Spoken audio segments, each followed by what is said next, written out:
But we're just trying to recover now. But the match coming up, if you didn't remember, the Bumblebees Unity versus League of Liberty. Oh yeah. So come on guys, who do you think? Who's going to win? Well, on the lineup on Unity, we have the players. They come with 10 players. There's the Doctor, Max, Falcon, Schultz, Cap, and Dead Angel, who is, of course, he's commentating. The Anatolich, Balkan, Psionic, and Ostameka. Now, Dead Angel is actually one of the co-casters now for the Russian. He actually quit Unity to become a caster, and the Anatolich is the captain. So they're two people to look out for. So let's have a look at League of Liberty. We have Lucky Russia, Streko, the captain, Live for Surf. We know he's there because he's got surfing shorts on. He's very easy to spot. The Crazy Balka, Cassius Clay, fantastic arty player. We saw some very good moves from him yesterday. Nikolai, he's definitely here. And Region is also here with 51 Russ. The other two aren't here today. But yeah, 51 Russ is, and Region is definitely here. I think it's Lucky Russia who we thought that he would be part of that team and wasn't yesterday. Yes, he was the player who was missing yesterday, and Lucky Russia is the guy who's turned up today. I just checked the listings here. So yeah, League of Liberty's Lucky Russia was the guy missing yesterday. We did point out. So really looking forward to him. I believe he drives the Scouts most often. Comes with his names. But I could be wrong. Like AMX lighter tank driver, but I could be wrong. I can't remember. I could be confusing him with Red. Red, yeah. The Crazy Red. The crazy Red. He's not here because his team was knocked out quite decisively from the league. So anyway, I just checked the chat and everyone's thinking that League of Liberty is in for a chance. So the European and international audience from the USA, from everywhere in the world, from Central European and everywhere else, think League of Liberty has the best chance of winning. Am I right? You guys think it's League of Liberty? If anyone's here supporting anyone else, if you're supporting the Bumblebees, please say, because I swear you guys said League of Liberty. Everyone smiles and everyone's laughing in the chat. That's the trouble with League of Liberty. LOL. But yeah. Do we still have people from all over the place? Have we still got people from the United States watching? And from Central Europe? Do we have anyone from Russia or Australia like we had yesterday? New Zealand, I think we had from yesterday. We have people from everywhere, absolutely everywhere in the world. We really do appreciate you guys from all over. But I believe the first game is starting. We hear the crowd go nuts as the first battle is about to begin between Red Rush Unity and League of Liberty. Introducing Unity, Shai, Elwas, Falcon, Maxan, Bowen, Dead Doctor, the Antelich, and Cap. And on League of Liberty, we have Cassius Clay, Live Surf, Streko, 51 Russ, Lucky Russia, Region, and Nikolai. Well, let's have a look at their lineups. We have an AMS 5100 running by Unity. We have the T69s, T71. Okay, I think League of Liberty have gone for the non-standard here. They've gone for a strategy involving 3 AMX 90s. That's not so... Well, you know, it's not unusual for this map. It really isn't. It's not unusual for this map. No, but an AMX 100 and an AMX 1390 going down the east side alongside the other Oh, whoa! T69s. Both teams going down the east! I've not seen this on Abby for a long time. This will be a quick engagement. Oh, very quick engagement as both teams are going to meet right in the middle. I think that League of Liberty, who are in the blue, will be expecting no one here. They did not expect League of Liberty, sorry, Unity to be down this way. Normally you see quite the opposite. You see one team from the southern location taking the west and the other team taking the east, but this time both teams are here. Lucky Russia, Live for Surf and Region are trying to get up out of harm's way, but can they do it? As Balkan, Antelich and Falcon do some heavy damage to Live for Surf, who goes down to 362 health before he gets away. However, he's still vulnerable from Maxam. The big difference here, actually, we need to point out, is that Cassius Clay has gone for a tier 7 artillery, whereas Unity have gone for a more frontline tactic. But Live for Surf is down to 59 HP. Any other shot from any direction will take him down, and he goes. But in the meantime, Shai Elwas was also killed. So it was an exchange. It was a T71 in favour of the T69, but as you can see, guys, that's not exactly a good exchange here for League of Liberty. Antelich though taking a huge amount, falls off the end. It was not needed for that, and the Antelich is going to go down. What a mistake. He just gets off the edge and the crowd goes absolutely wild, as that mistake might cost them the match. The Antelich falling off there, and wow, okay, that's not the sort of mistake you expect to see from such a high quality player. No, definitely not. You can definitely see the pressure. Yeah, you could see that his turret was all the way around, so he didn't expect to fall down. Nope, he was. That was an accident. I want to say an accident waiting to happen, but I really didn't expect one of the pro players to fall off like that, especially the captain of the Bumblebees. And we can see the T69s and the MX-5100s going back to the base and see what they're going to find out. Falcon is spotted in his T69 by Stracco here, but Stracco's very low HP. A double tap from any of the autoloaders will take him down, so he's got to be careful, or even a direct hit from the Bison might even do it. Yeah, good. A few missed shots there, nothing unusual here. Stracco's trying to make something happen from the top position. This is actually very common to see. I think he's pushing his luck though, because he should easily be able to be spotted up here. He has got his tank positioned correctly. If you look here, guys, he's got his tank facing forward, and you can see him able to move forward. The acceleration of the MX-1390 is better forward than backwards. So getting that position there allows him to get out of there very, very easily. And so Stracco was emptying his clip, trying to get some damage off, and then was safely able to get away. So anything happening over on the other side? No, apart from well, Ross got taken out. Not much. They're set up in a very defensive position with the T69 and the MX-100 on the east side. So not much is going on right now. T69 protecting that east entrance, while the 5100 is sitting in the bushes. They're spotting into the middle.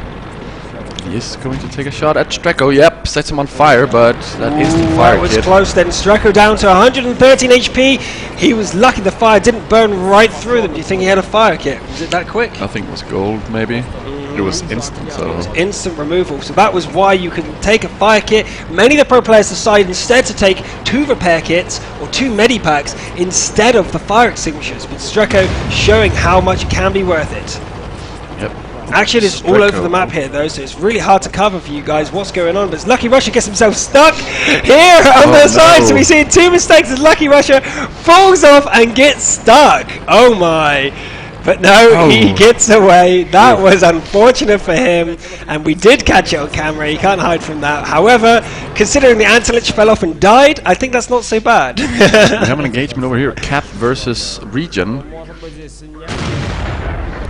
T69 versus MX-1390. Region goes out to 19 HP, trying to do damage to Cap. Cap must be reloading, because there's no reason why he's able to be drawn, but he's got to go ring and roses. He's got 20 seconds to reload. Region bounces, and it looks like Cap's going to be reloaded any second, but the next shot might do it if Region gets it. No, 16 HP. Cap has reloaded by now, surely. No, the AMS from Stracco from the middle does defend him, and as you can see there, guys, that Stracco had a very tight shot to make, and he just saves his teammate Region. That was close, absolutely clutch. Balkin though is coming in, and Stracco's got to get out of there, and luckily he's in such a small tank. As you can see, the AMX is such a low profile that he was able to run away very, very easily there. And woo, Balkin was a few seconds too late, but this looked really good from League of Liberty, showing them that they can actually play on Abbey. Stracco, watch out! Oh, he gets track soaked it, and then he gets killed. Balkin didn't miss the second time though, and there he is on the hill just after destroying Stracco. But this isn't over. Balkin can actually get back into this. If you see the HP here from all the other tanks, Region's at 98 hit, 1 hit. Lucky Russia, 2 hits. He could actually clean up the entire team. If Cassius Clay doesn't get the hit off, this is not over. Balkin could could win. Could win. He has a lot of HP. This is not over. I think League of Liberty needs to regroup. They need to get together. They cannot be this separate. Nope. But he is too big to go through that hole. So he is too big. He is RT safe though. Lucky Russia won't be able to go around there without dying. He needs to wait for his teammates, and they need Cassius Clay. They need Cassius Clay to make a move here. He needs to reposition and get to a point where he can hit them. I'm thinking F1, F2, all the way around the other side to get a shot into the Abbey. but that's going to take 3 Yeah, minutes. he tried there, I think. I think I'll go for the cap. League of Liberty must go for the cap. What do you think? That would be a wise choice. And then protect the entrance with the artillery, and then someone to spot him whenever he goes out. Yeah, this is... whoa, we're going through here. Bolkin is actually running away. We need to get hold of him as he's running back to try and cancel the cap. This is going to push him into the open, which means Cassius Clay is going to be the difference between winning or losing for League of Liberty. If Bolkin is caught, he is right here. I'm going to switch to the guys in the cap circle because we can't see him anymore. But if Cassius Clay misses his shot here, we're not going to be able to, well, I say, League of Liberty aren't going to be able to pull it out. Bolkin is absolutely able to win this. There is no way that you could say he is not able to win. He's at 1,158 HP. That's a ton. So we need a direct hit from Cassius Clay to make sure that League of Liberty will take this map, because region 113 needs to move out. Cassius Clay misses. Yeah. Oh dear. Abandon the cap circle. Abandon the cap circle. This cap is not going to happen. But region cannot afford to stay here. They've got to keep him lit up and save as much time as possible for Bolkin. And there he goes. We're going to get over there as Nikolay is trying to make sure that he keeps Bolkin in the open as long as possible. If he dies now and the next shot misses, Cassius Clay is trembling right now. I'm sure his hand is sweating as Bolkin does get the upper hand here on the T1, and Region and Lucky Russia are just looking on in dismay as they're unable to do anything right now. Lucky Russia though needs to come in with Region. Needs to come in because both of them together should be able to deal with Bolkin. Cassius Clay hits him, but it's very marginal, so almost no HP was lost. And Region is able to get a shot off, which is absolutely what they need, but he does go down, which means Lucky Russia needs to get a shot off, and he does hit him, and Bolkin doesn't return, but bounces. Lucky Russia doesn't be able to connect there. The AMX 1390, oh, but Cassius Clay just misses again. He needs to get one of these shots hitting. 4 shots, 1 skim, no damage dealt, or hardly any damage. But now Lucky Russia needs to reload, and so does Bolkin. 1 minute left on the clock. It's not enough point difference. This would be a draw. League of Liberty do not want this. Their first game, which looks so strong for them, to end up being a draw. Looks like that Bolkin is going for Cassius Clay because he knows where Lucky Russia is, but he's going the direct opposite way. I think Lucky Russia Lucky Russia doesn't want this to end in a draw. They don't want this to end in a draw. They want to get this win. They have the firepower to get this into a draw. Oh, he's going into a defensive position. So yeah, we have Bolkin going into a defensive position in the cap circle, trying to become arty safe because he knows the artillery is the only thing, and Lucky Russia has nothing to lose. If Lucky Russia dies, nothing changes. They do not lose the match, and they do not change it from a win to a draw. Lucky Russia can basically suicide right now for the chance that Cassius Clay can hit Bolkin. No chance though. Bolkin is so well hidden. Yeah, it's very well hidden. I didn't even know this little curve. No, that's it. That's the end of that. 15 seconds left. It's the draw. Oh, wow. Yeah. Unity, the Bumblebees, live by the skin of their teeth. I think it was a bit of a mishandling by League of Liberty. They could have engaged at the end there together, but they decided not to. But that was the first round, a very exciting match. Even though it was a draw, I don't think I would regret that match. That was incredibly exciting. Yeah, action happening everywhere, both sides of the map at the same time, in the middle, in the east, in the west, simultaneously. Yep.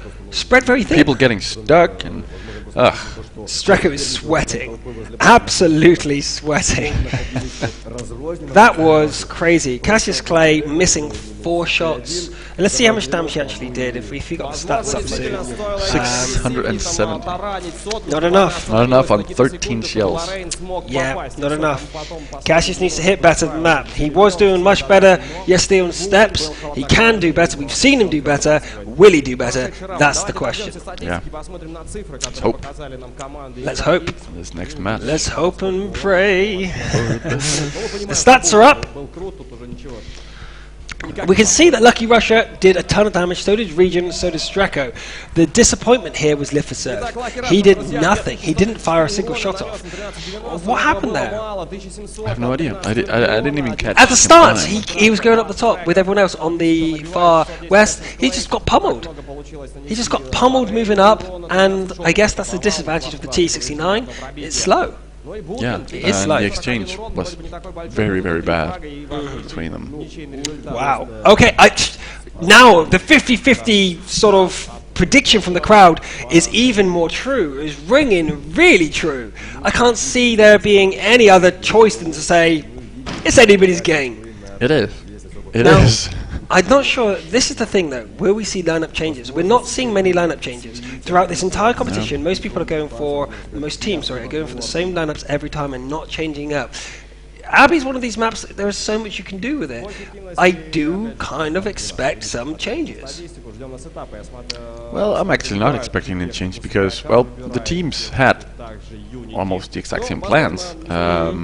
So they both just met each other head on, and it went into a confrontation which they just got the worst part of.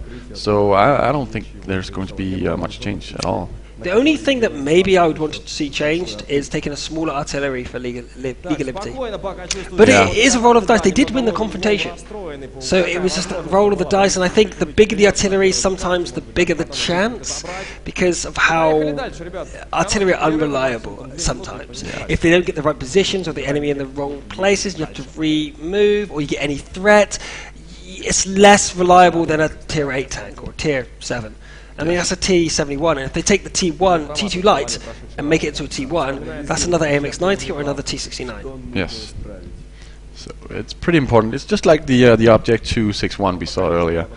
Did absolutely nothing in the games. And we can safely say that Cassius Clay sadly did almost nothing with those 13 shells that he fired.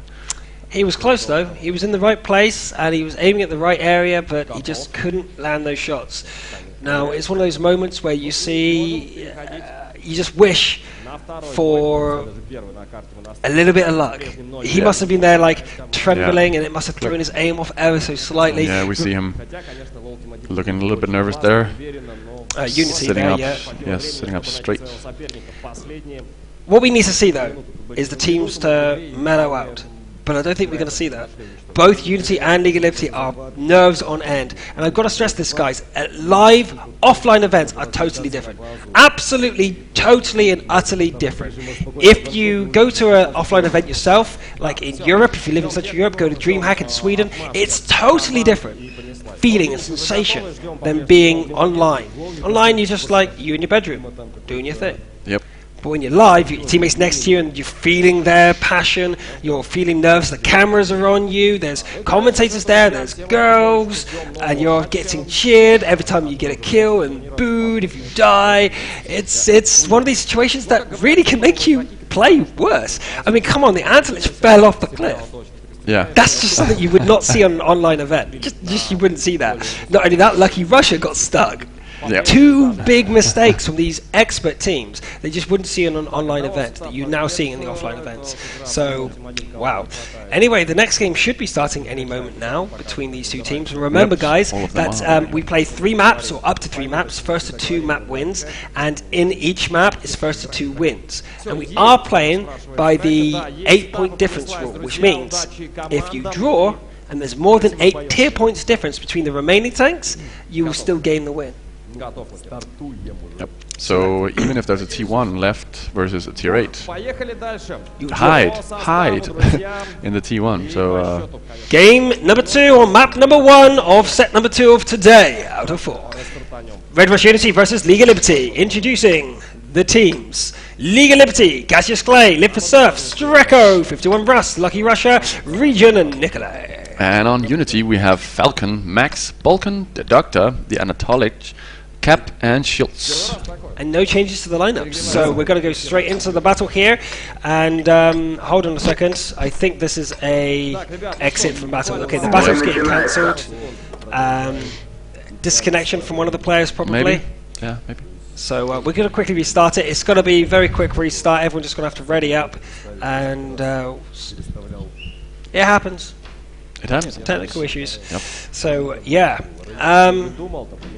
So who's actually in the audience right now going to DreamHack? Is anyone going to DreamHack? Want to know? I want to go, but I'm flying on the day, and I'm going to be flying over Sweden, but not landing in Sweden, so I can't go. Oh. Is anyone else going to be in DreamHack? Are you able to go? I am very unable to go, which is sad. I have some plans. You have to work. Probably. Oh Yeah. dear. What are you guys? Anyone else out there who's able to actually play in DreamHack, or at least go and visit the players or teams? Or any predictions for who you will be? Anyone who you guys think that will win the tournament in general? Let's get some prediction going. Who do you think actually will win the final day? The actual final day. So is it going to be Rush? Is it going to be Unity? Is it going to be League of Liberty? Is it going to Or be Unity? Who do you think's going to win? Who's your favourite? I'll be boring and go with Rush. Rush. Yes. Very nice guys. They are. But they have so many guys going for them, so... Do you know what? I'm going to go for Gra TM. You know what? I'll go for Gra instead then. Ooh, we'll go for the Gra. TM. I don't know, I just feel that they got the local vibe. They got the thing like they've come here with a mission. They're not the favourites, not even close to being the favourites.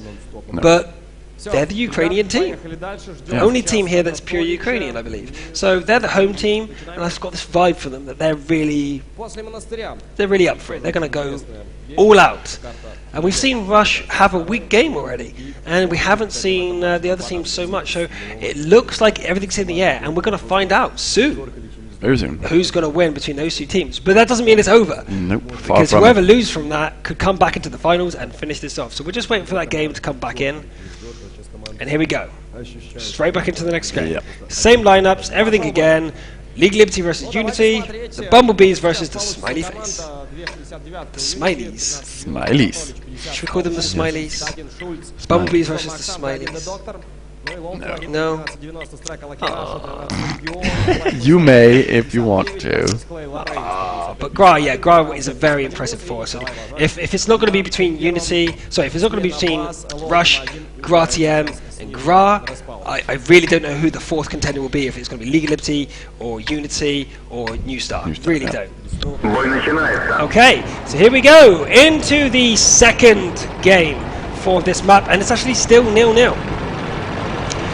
Let's have a look at the positions everyone's taking. We have 51 Russ, Region, Lucky Russia, Streko, and Liftsurf moving out with the T1 staying back in base.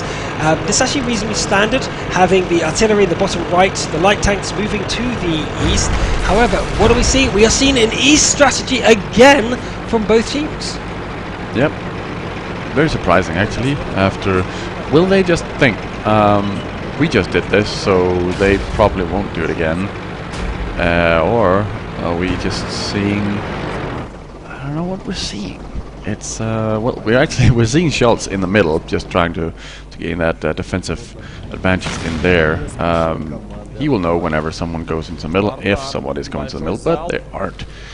And they're being a lot more defensive on the east side here. And Anatolic looking forward, staying in the bush area. We have Streko on the raised area and Lucky Russia covering on the far right. So at the moment the teams haven't really spotted each other. There's not much going to see. Region just missed or avoided a shell from the Anatolic. But not the second shot. The third shot hits the tracks, but the next reply from his teammate, 51 Russ, is able to hit the Anatolic just fine. So that was an even exchange. One shot each received. But considering Region is in an AMX-90 and Anselich is in a 69, is he? No, he's in the 90 as well? 90 as well. Okay. Yeah. Cap's in the T69 though. Very even. Yep. So we're now seeing Lucky Russia and Region 133, 113 move forward and try and spot something, but at the moment, no, they're not able to. At the moment, they have not found absolutely anything, and you can see how much foliage and how much destructible terrain is here on Abbey on this far side, and it's nice and easy to hide and try and spot. But Balkan pokes around the corner, is spotted by these guys here, but nothing's able to happen. So Cap is spotted and is able to shoot at Lucky Russia, but nothing much is happening. But Region is taking a bit of damage. This is actually something we need to emphasize. Losing a lot of HP early on can be deciding the battle later on. Yep. If you're the last guy left and you can only take 2 shots and there's 2 guys left, then it's a very big disadvantage. And for damage sharing. Yep. If you lose a gun, then, well, that's it. GG. If you lose one really early because of the we have Streko in the middle versus Schultz. And this is going to be easily one-sided. If the AMX-90 decides to stop and shoot, the answer is yes, but 102 HP, he'll get away unless Streko takes a huge risk going out. Oh, he missed. And misses his shot. That was absolutely clutch for Shy. Or Shite. Oh, and he's set on fire. From the Bison. The Bison hits Streko and sets him on fire. But Streko, as we know, has a fire repair kit. And this is for good reason. But in behind the Antelich decides to, hey Streko, surprise! And leaves him in a burning wreck as he moves on, taking no damage in exchange. This is actually pretty big. Losing Streko means that League of Liberty are quite far behind. Yep. 8 points. The surf has moved into the inner section of the map instead of being on the east side. Region's running away, but we do see here that Cassius Clay is guarding that far side. Does take the shot, connects with nothing though. Okay. Pretty close. On the far side though, we have the in the middle. Sorry, we have Live for Surf, not able to see much going on. He's actually guarding against quite a lot. Yep. He can't see it, but we definitely can. There is quite a lot in this area against him. He has to be super careful not to be ambushed right now, because if they lose Live for Surf as well as Streko in the middle here for nothing, for no gain, then this could be it for League of Liberty. We see 51 Rush. Russ has been spotted by the Doctor. But no exchange was happened there, as both players just wanted to stay alive. But Live for Surf is taking a huge amount of damage from Boken, and Boken now realizing that he's got the advantage with Shy going around the back of him. Live for Surf realizing now he's in a huge amount of danger as Boken's going to come out. One shot, oh no, he's going to be 2 shots. He's able to get some more damage from Boken. That's little solace though for League of Liberty, as Boken has received only 400 damage, 450 damage, so that's not a good exchange. But Lucky Russia decides, you know what, I'm going to come in, revenge, because the Antelich and Airways is on really low HP. Oh no, he misses his next shot. He wasn't able to finish him off, and he received 2 shots he didn't need to receive. Shy is put on fire, but the fire does go out as Lucky Russia moves in with Regent to try and finish him off, and it does go down. What a turnaround. It looked like League of Liberty were out of it, but there you go, they come back in. Cap finds Region. And the firefight is starting again. T69 was AMX 1390. That can only end one way. Yep. Cap was able to take him down and even this back out, and Lucky Russia's coming back in. I'm not sure if he would be fully reloaded. Oh, that's a shot there from Cassius Clay, able to take a lot of damage onto Cap. Cap though disappears. Lucky Russia's probably going to finish the cliff off into the blind, but Cap gets away with 252 HP as Boken decides to come and engage Lucky Russia. Lucky Russia though has to turn around and get away. They haven't spotted him, so they have no idea if he's running or just sitting there. Oh, they know he's running, and Lucky Russia shoots back at Boken. Boken does connect. Lucky Russia's down to 206 health. If he goes down, this could be the end, but Cassius Clay is there, and Boken is not RT safe. Boken could be taken out by the artillery at any moment, but no, the shots miss, and that was actually the T1 distraction, I believe. But yes, it looks like Lucky Russia is able to get away here, unless there's a surprise for him coming up. But wow, okay, that's... I'm not sure. Okay, it looks like that League of Liberty is behind. Cap is right there, but his view range... Oh, it was long enough. It was, but he missed. He missed the shot. Lucky Russia didn't miss the second shot, and Cap does manage to take down Lucky Russia, and that could be game. It really, really depends if Cassius Clay can get a couple of really great shots on, but it looks like League of Liberty are going to be able to lose this game after such a strong performance in the first battle. The second battle doesn't seem to be going well for them. No, it was a lot of I'm going in, dealing damage, a kill, then I'm gonna go in and kill damage, but it didn't go as well as planned or thought, because Lucky Russia took way too much damage when he tried to just finish off the Anatolich. We have 51 Rusto moving in against Dead Doctor, and this is going to be important because it's a tier 2 light versus a T1, and that's not clear cut. Both can easily penetrate each other, and there's only a little bit of HP between them. So 51 Rust has to be super careful here, not to die, because he needs to protect Cassius Clay, who's now their last hope. Yep. And the last hope could be a winning hope, because he has a tier 7 RD and can one-shot any tank left on the field right now. It looks like he is... Nope, he's not running, he's just in that corner. He's going towards them actually. Oh, and there's Cassius Clay. Cassius Clay has been spotted now, which means he's in a lot of trouble, and he has to be able to engage these guys one by one. If the enemy come at him in even more numbers than one, he will lose. He needs to engage them, at least get a shot off. Kill Falcon if he can kill Falcon now. Then no. Ground. Cassius Clay. GG. Game 1 is over. GG. Unity take the first game, or should I say second game, first point on the first map against Unity and League of Liberty. Wow, okay, this is super close. I didn't expect this to be as close as it was. I expected one side to have a playstyle that just beat the others. That's what we've been seeing. Oh, he wanted to ram him. He's reloading. No, he does kill him. But no, it's super close. I can't call who's going to win at any point during the battles. It seems like it could go either way for many points. But the Tier 7 artillery, did it do anything? I think I can't wait to see the stats because I think not. Again, yeah, Tier 7 RD. It really it had to hit something. Please, it has to. It just has to. But yeah, it's more than any other teammate. So yeah, I mean he's holding his weight there. Yeah, what happened? Half a shell. What happened to League of Liberty in that battle? I can't figure it out.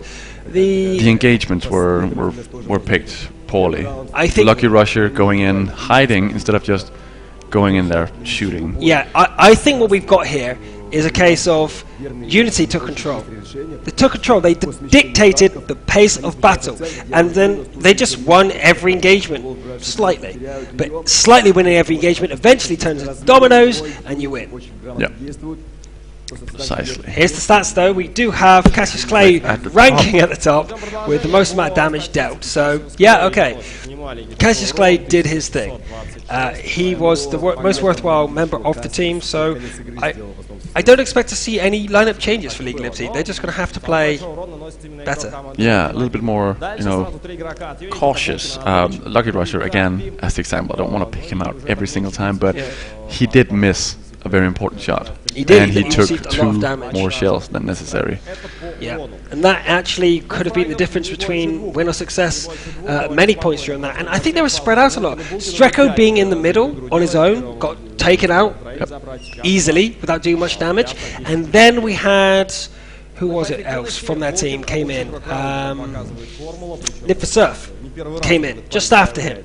And he also got taken out, doing very little damage. Yeah. So those two guys going in themselves, one after each other, kind of, yeah, they did around 700 damage, which isn't so bad, but they didn't need to die there. They didn't need to die. No. And maybe Streko, he ran for the hills and got taken out by the MX-5100 in the middle instead of just staying with his T69 teammate, which would have been a lot more safer. Indeed. Look at this pressure there on League of Liberty as they are really feeling it. Because remember, if they lose 2 maps, they go home, and they don't want that. Yesterday they feel probably a little bit hard done by being down a player, but then so was Unity. Wasn't Unity down a player? I think they were. I think Unity were down a player too. I think 3 of the teams that went down into the losers bracket actually had 6 players, and that was Synergy, Unity, League, Liberty, and Unity. Yeah, so they were the 3 that lost with a player down. So they are looking to prove themselves today, because yesterday they can always say, well, we lost because we had a man down, but today they're at full strength. Yep. So yeah, so there's the Bumblebees. Unity in full strength. Feeling probably a lot better. Took the first game. I can relax a bit. Yeah. Being stressed all the time is a big drain on your resources. You can't keep it up for all the games, especially if it goes to a 3rd map. Fatigue will set in. Yes. Fatigue in the mind and the body. And I think that's actually a side of esports that most people don't take into consideration. It is a long time. They play for up to 2 hours. Yep. And they have to keep in focus at 100% for those entire time. And if it goes into a 5th game or a 6th game of a map, then, or even to the 3rd map for the 8th game in a row at peak capacity, it's hard to keep up. It's hard to maintain. Without a right diet and exercise, you can't actually be on top performance at every time. But anyway, let's go into game number 3 for the second point between League of Liberty and Unity. On Abbey. Introducing League of Liberty, we have Live for Surf, Streko, 51 Russ, Lucky Russia, Region, Cassius Clay, and Nikolay. And for Unity, we have Schultz, Falcon, Max, Balkan, Deductor, the Anatolich, and Cap. Awesome. We are seeing a lineup change though. Yes, we are. We have Unity with 3 AMX 1390s, a T69, and we have 3 AMX 90s, T69, but the Lorraine instead of the T71 over on the other side. So, okay, they dropped. Actually, is that a lineup change? I'm not so sure. I don't think so, actually. Actually, no, I think it's the same. I wasn't sure if they had 2 T69s, but I don't think they did in the end. So, okay, no, that isn't the same. But are they all going to the east again? The answer is no. No, they are going to the west this time. All of them, apart from Schultz, who is in his T71, the fastest of them all. And he's going into the middle to spot a little bit. Let's take a look at what. Okay, he's going straight into the middle there. He doesn't want to give the advantage to League of Liberty again. He will just be going in there. And Streko scouts in the middle though in a very standard sort of setup, but he's not supported by his teammates just yet. He's actually on his own, very far ahead. But he's doing the usual spotting using proximity scouting. If you don't know what that is, it's when you're within 50 meters of each other, you can see each other regardless if there's a wall in the way or not. But Lucky Russia, Region, Live for Surf are all there to support him now, and as you see the artillery shells are coming down from Maxan, trying to hit Streko, but unsuccessfully. Yeah, there's their formation. Cassius Clay nearly hit Schultz in the middle there, as he was spotted by the 50-meter rule, but luckily he didn't hit anything. Region, though, is heading back out of position. I'm not sure why he's going back. I think he's going in to try and help Streko. There's no reason why he couldn't have cut across, though, so he's obviously going around. And Schultz takes a shot, 2 shells to the tank from Streko, who's looking through the small hole over there, and hit him twice before he got away. Good shooting from Streko. As you can see there, it's a very small opening, and Streko was able to get 2 shots off and take 0 damage in return, which is a huge advantage that they need. Every little helps HP-wise. Region, though, has moved round to a weird position, using an AMX 1390 to sit there in the base and defend. The pings go out as Streko points to Region, and I'm not sure what the orders there will be. Right now, we're going from the west. They're moving from the west into the middle through the water, as we've seen plenty of teams do from time to time now. And just not completely abandoning the west, because Max and Cap are still there. The T69 and the Bison. Yeah, 51 Russ though, trying to make something happen, looking to see if he can find anyone in the south, but there is no one there to find. Nothing else but a dead doctor. Oh, the doctor. He was sitting there in the usual bush, doing some spotting, playing tripwire.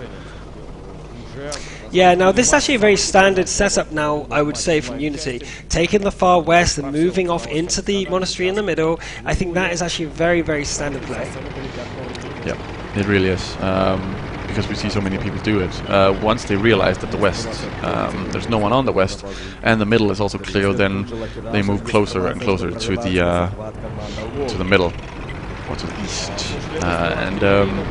Russ and Lucky Russia has been spotted by the T1 on the east side of the base.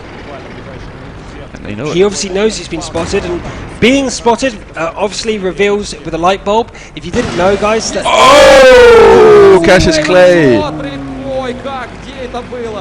Crowd goes nuts as Cassius Clay lives up to his name and does yet another one shot, absolutely needed right now, as Streko now moves forward into the base and takes the base. Where was that kill even made? In the middle? Yep, in the middle. So he is highly likely either, I'll guess, on the east side with all these other friends, because being alone in the northern base would be silly. So 51 Russ was taken out though at the southern base. Streko's going to investigate to find the T1. T1's often left at this back position though, so they can reset, so they can actually make sure that they can clear away. But Streko received quite a bit of damage. Yeah. So that was actually quite good from Ted Doctor. Yeah. He rammed him, and he's having a little bit of trouble getting up, but he's not stuck. Oh, he just gets out of there as the artillery hits behind, and he is left for fine, unscathed. But it was very close there. The artillery knew where he was hitting, just missing him ever so slightly. But the cap is beginning now as League of Liberty puts some pressure onto Unity, trying to get something to happen. And Streko having a firefight over here. Yeah, and Cap was obviously in the open. Oh, and Cassius Clay tries to get another shot in on. But Cap luckily misses or dodges.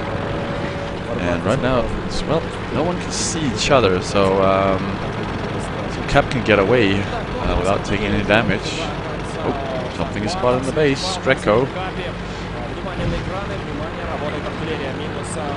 Falcon is moving as well, but Region spots him. And then a lift for surface in his T-69 also. Now this I think we can do some speculating here. While a small smithering of action is happening, what do you think that Unity need to do to reset this cap? There's 40 seconds left. Lucky Rusher is unsighted thus far. Yeah, but Falcon got past lift surf, so oh dear. Right now they do have spotters. Okay, so he's going to come up now, and he is going to be able to spot him, and he will stop this cap even with 30 seconds left to go. Falcon comes up, spots him, and gets hit and tracked. Streko trying to do the damage. Did he successfully spot? He has not successfully spotted. No, not yet, not yet.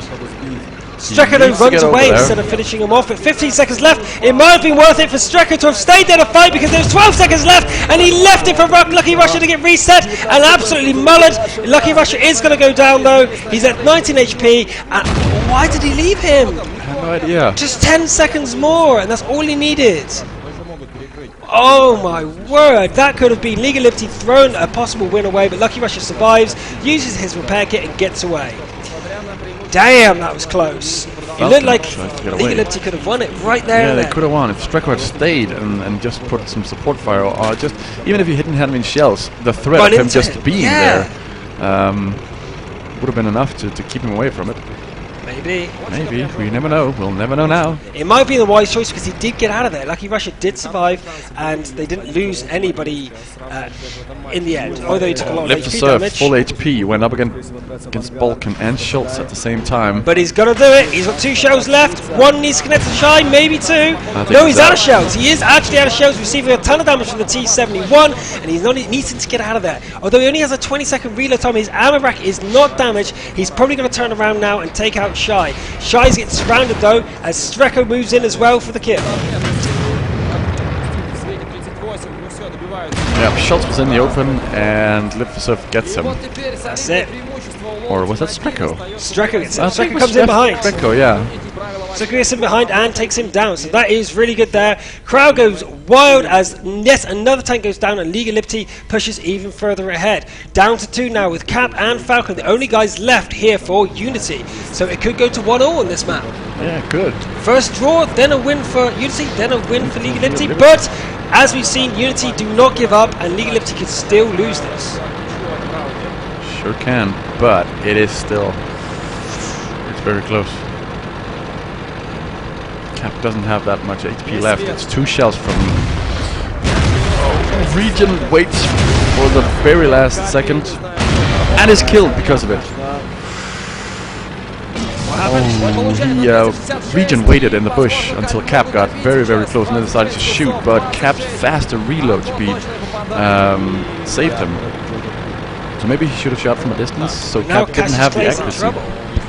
So now Cassius Clay's in trouble, he's on his own here, and he could have shot first as you said, and that actually would have killed him because he was only down to 20 odd HP left at the end there, so even a shot first would have done that. But Cassius Clay now in a lot of trouble, but Cap is now distracted by Streko, and Streko could be taking a lot of damage. Cap might be able to take out Streko.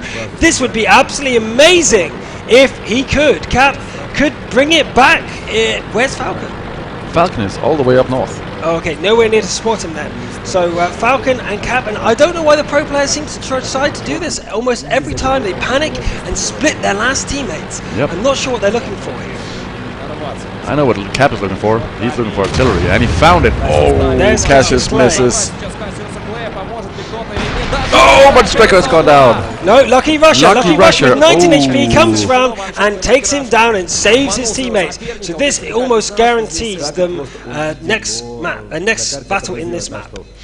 Yes, unless he can go nuts in the next 35 seconds, but I don't think so. Falcon really has his work cut out for him now. He's trying, but he got stuck, it seems. And Live for Surf now moving in, trying to find Falcon. Oh, and he slips off the hill. Does he track himself? Yes, he does. He tracks himself, uses the repair kit, comes on the corner, and tries to finish off Falcon. There, Falcon goes down. That's GG. Max at the Glasgow left, and there's no way on earth a Bison can defeat this many tanks on his own. And there we go. Wolf whistling and all. League of Liberty get another chance to win this map. 1-1. That was pretty close. That was close indeed. Yeah. Now the damage done by the team there, if we have a look at the a few of the stats, the Rain did the big damage. Early on in the game, pretty much deciding it right at the start, one-shotting the Antilich. Yep. Right at the start. That was the game changer, right there. Wait. Can you hear the chanting? The crowd are chanting for their teammate, for the team they want to win. I couldn't hear who it was though. With these headphones on, I couldn't actually hear. But the crowd are already chanting for their favorite teams. The atmosphere here is amazing. Everyone is really bubbling and wanting their favorite team to not go out. And remember, League of Liberty or Unity have to go home after these battles. Yep. And you see the pressure here. Clay.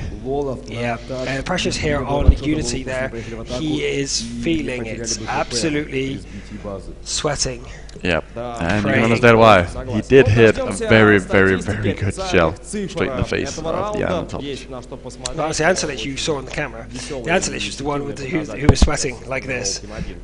Cassius Clay is League of Liberty. The RT for League of Liberty. Yes. Stats anyway, we see Cap, Bolkin, and Shy doing the most damage for, and I say only really Cap and Bulking for Unity, and that means that Antilich, zero damage. Yeah. He was taken out incredibly early and did absolutely nothing. Other than that, League of Liberty did fine. I don't think there's anything we can analyse from that, apart from League of Liberty performed pretty standard across the field. What do you make of it? They did very well. Changing positions really fast, actually. I didn't even see Lucky Rusher before he showed up right there. He was on the west side, then had an engagement, then all the way around north and got on the east side, and then got the kill on Cap as he tried to take out Cassius Clay. I've got to say, I didn't even see the Antilich. I heard the explosion and was like, what the? And then that was it. Gone. He's gone. Before I even got to see him, he was dead. Cassius must have just known that that's where people go, just waited, click. Yep. See you later. GG. Cool, so now it's one draw, one win apiece, going for the last, hopefully, last game of this map. And then we have 2 more maps to play. Can you remember the map order? I can't actually remember who the next map was. Himmelsdorf. Himmelsdorf is next. Yes. So after these amazing battles, we're going to go to Himmelsdorf for some more cutthroat action. Right. Has anyone actually re-decided who they want to win? We had a lot of fans in the international audience for League of Liberty at the start. Are people still cheering for League of Liberty, or are you cheering for Unity now and the Bumblebees? Who you got? Are you going to have Unity or League of Liberty? Are you still on the side of League of Liberty, international audience? I'm talking to you guys. Or are you going for Unity now? Have you re-decided? Because they're getting angry now. Both teams are getting upset, angry, frustrated, because this has got to the 4th battle. Yes. And on the first map still. We still haven't got to the second map. This is the first map. Come on. First map. It feels like it's the 3rd map. Yeah. It's not. It's the first one. There's so much more yet to come. And, well, we're probably readying up now, and we're seeing that everyone is ready, and, well, no more predictions to be made. It depends. And I think that we might even see League Liberty take the West. They haven't taken the West yet. They are spawning in the South position this time. And in the South position, West is often the common, the very common choice. So, we're about to begin here, guys. And you see there on your left, League of Liberty. On your right, Unity. Yes. Nice. Trying to get calm, trying to get focused for the battle. Keep those fingers. Shia was, he doesn't mind. He's just like, I'm cool, I'm chill. I don't mind. Nope. So let's go to it. Battle number 4. the decider for this map, the first map of 3 of this knockout losers bracket match, Unity versus Liga Liberty. Introducing Liga Liberty, we have Cassius Clay in the artillery, Lib vs Surf, Streko their captain, 51 Russ, Lucky Russia, Region and Nikolai. And for Unity we have Falcon, Max, Balkan, the Doctor, the Anatolich, Schultz and Cap. Awesome. Lineup change. It was a lineup change. They had an AMX50 last time. They brought him back. So now they brought the AMX5100 back. I knew it. I knew there was a change. I just didn't see it. So yeah. So the AMX5100 is back, and we'll see if that makes the difference. They did obviously win the first one with the 50. They got rid of it. They lost. It might be the difference. So let's see if they're going back to the east. And yes, they are. Yes. East of both teams. And Balkan going to the eastern side of the middle, while Schultz goes up to take the middle again, doing a small little port up there, window archway. But let's go over to the east to see what kind of game. Oh, Lift for Surf spots someone. Yep, both the Anatolich and Falcon were spotted by Lift for Surf. Oh, Cassius Clay hit him. Falcon receives a massive shot from Cassius Clay there, and that's not a good start for them. Lucky Russia at the forefront, looking left, to his right. No, it is his left. He is facing that way. Looking at the Balkan in his usual position. He was there last time he was in the north, so I'm guessing Liga Liberty are learning from their opponents, learning where they go, their usual places, because that was prediction. Lucky Russia was facing the right way right at the start. Yep. That was pretty poor movement by Falcon, actually going straight in the same line as the Anatolich, because Cassius Clay just had to aim where he was going and then predict his movement just a little bit. So that's 500 HP just down the drain. It was indeed. Now Streko doing his usual thing, which I'm not so sure about. He's moving into the middle, and this is what he does every game, and he almost every game gets caught out on his own against multiple opponents, and it's going to happen again unless he can either get out there or kill Shy. Shy though doing 2 damage to Streko, but one of them goes into the track and does no actual HP damage. He dodges the shot from Max, but Balkan, it might engage. No, he decided not to engage. So Streko does get out of there, only receiving 1 hit, and falls down off the cliff, doesn't lose his track though, and gets away. Balkan goes through the houses here, just to get to safety a little bit quicker, without being able to get hit by the artillery Cassius Clay. Yes, Cassius Clay is covering the eastern side of the map. He's aiming far down the east to make sure that any of their pushes there will be supported by by artillery, basically. Will be supported by him. We've seen both AMX 1390s on the on this team are moving over on the west instead. Falcon and the Anatolich has decided to go down on the west side now, and they're pushing, just push. There's no stopping here. No point. They pretty much know where the other guys are. Indeed, so it's going to be a reverse. We're going to have Streko, Lucky Russia moving in for Liga Liberty, around into the back, and in the meantime we actually have some firefight going on in the middle. I think that was Lift for Surf who just got hit, by Balkan in the middle. But we are going to see a base trade situation occurring here as Region and his teammates, Lucky Russia, are moving in, and Streko into the base here. Max Sando in trouble though. Oh, the shot from Streko goes above his head. That actually could be really big. Remember, he's an autoloader with a 40-second reload.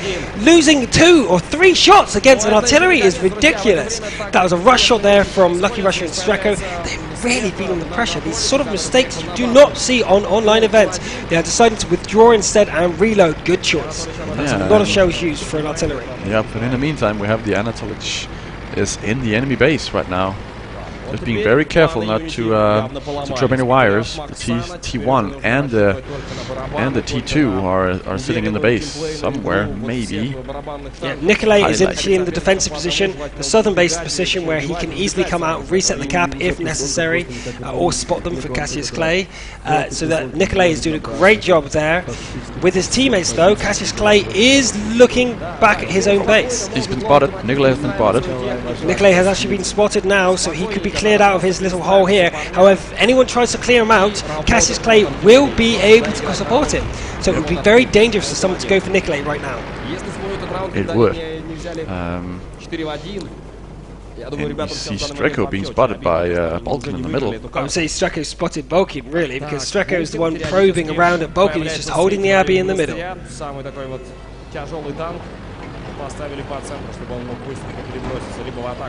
Luckily, Cassius Clay is nowhere to be seen in a good direction from well, Balkan can be hit, so he's pretty already safe right now. Yeah, 51 Rust though, spotting over the enemy base and sees Cat patrolling there. The T-69 is coming up, having a look to see who's there or not.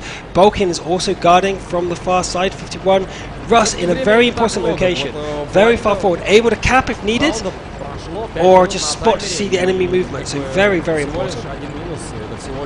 Yeah, very important. And I like how Cap isn't moving in because the enemy was spotted up there last. So they probably left a probe somewhere.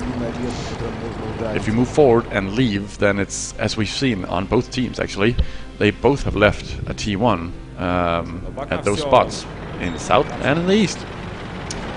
Yeah, okay, plan time. Both these teams could get knocked out, and this would be a very, very bad loss of the first map if they do. What do you think is going through their mind? They're both playing very passive, obviously. 4 minutes left to go. Yeah. What would you do? Well, you can see that they're trying to surround whatever is in their base right now. Yeah, what I would do, I would gather my forces, don't be spread out at any point during the match. I know it's a very open map, but still, spreading out has been the bane of most teams. Yeah, the bane of most teams, yeah. Oh, back in base, things are happening as Region does find the Doctor, and the Doctor goes down with one shot from Lucky Russia. And that's people goes nuts! Huge. And you wouldn't think killing a T1 was so important, but you would be wrong, because he was the only one giving them vision in their base, and now Unity's base is fully captured by League of Liberty. And they haven't lost a guy yet. No. And you can see it's basically like a meeting. Like, okay, what we're gonna do, we're in the middle, we're gonna go, and Falcon and the Anatolich is now moving out alongside Balkan. I don't, maybe they're going to fix out their base, or just go west. Cap is already going up, so it looks like, yeah, Balkan is moving west as well. So I think they're going for a western push. Oh wait, no, they cleared out their own base. I just realised that we've gone around the map twice, and I forgot that League of Liberty spawned in the south. So actually, the only base under threat is Unity's northern base. Yeah. I thought that they had actually taken Unity's base because they had already gone around the map twice. They'd gone up to the top and back again twice. Yep. So that's actually confused me for a second there. But we still have 51 Rust in a hidden position, covering the base, ready to cap if necessary. Moving down south. West. We have the pack here of Lucky Russia, Streko and Region looking for something, and I agree with this pack formation. Keeping the three together at all times. I agree with this totally. It looks like League of Liberty are learning from their mistakes. Yes. Good. Always good. But Liversurf is moving on his own, being independent, trying to find the enemy, but it seems like they're just avoiding each other.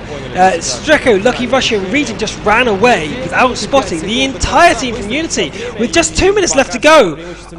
No team's going to win. This is going to be a draw, and they're just avoiding each other. Come on. If they're going to the edge, they will spot. No, they won't. They won't. They just crossed. They just cross each other. They miss each other. They're actually looking for. They're actively looking for each other. They just can't actually find them. They're actively looking. They're trying to find them. They cannot do that. But this is it. League of Liberty got to put cap pressure on. 1 minute 40 left. With 3 in the cap circle, they could actually do this. Yes, so I'm thinking Lucky Russia, Region and Streko with 51 Rust. Yes, they go. Nikolai and 51 Rust are moving into the cap circle right now. So we're going to see the pressure going on for League of Liberty against Unity. Unity have to get back, and they're quite far away. They only have one tank back, but what? 51 Rust leaves the cap circle. I don't know why. Get in there.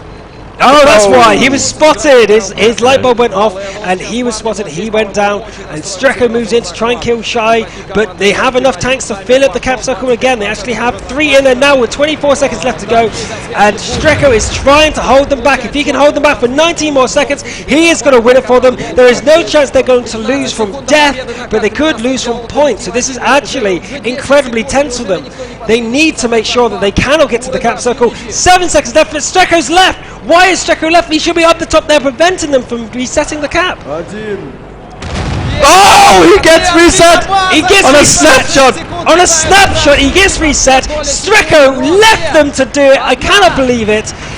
But wait, the cap finishes, and the kills happen. They're actually taking it. It looks like League of Liberty have taken the first map. And wait, it's not finished yet. There's a few seconds left to go. They could actually keep getting the kills and extend the timer, but no, there you go. Map number 1 is finished with League of Liberty taking it. All because Streko left, and they almost lost it. Almost lost it. Streko's like, I gotta reload, I gotta leave. He made that mistake last time. Yes, he did.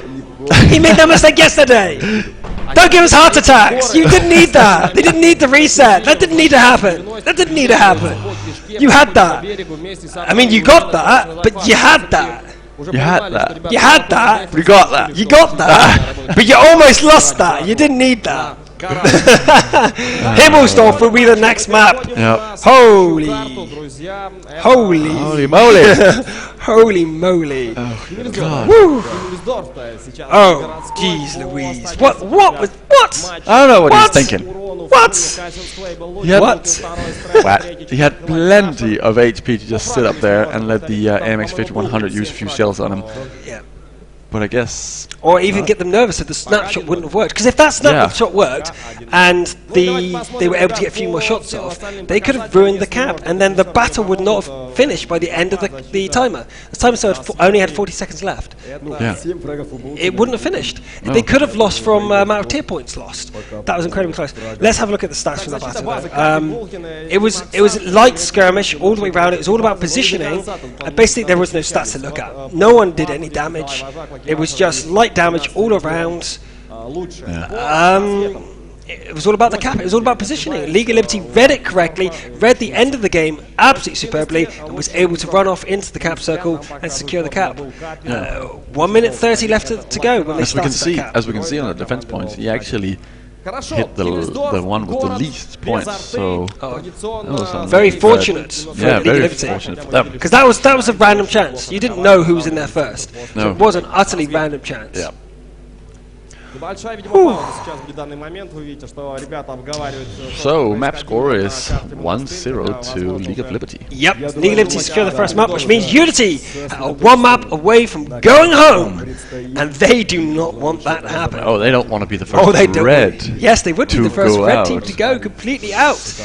They actually will be tense. Let's say tense. But the red teams have Himmelsdorf down to a science. They picked that map. They picked the second map. Yes. They have Himmelsdorf down to a science. So I do expect them to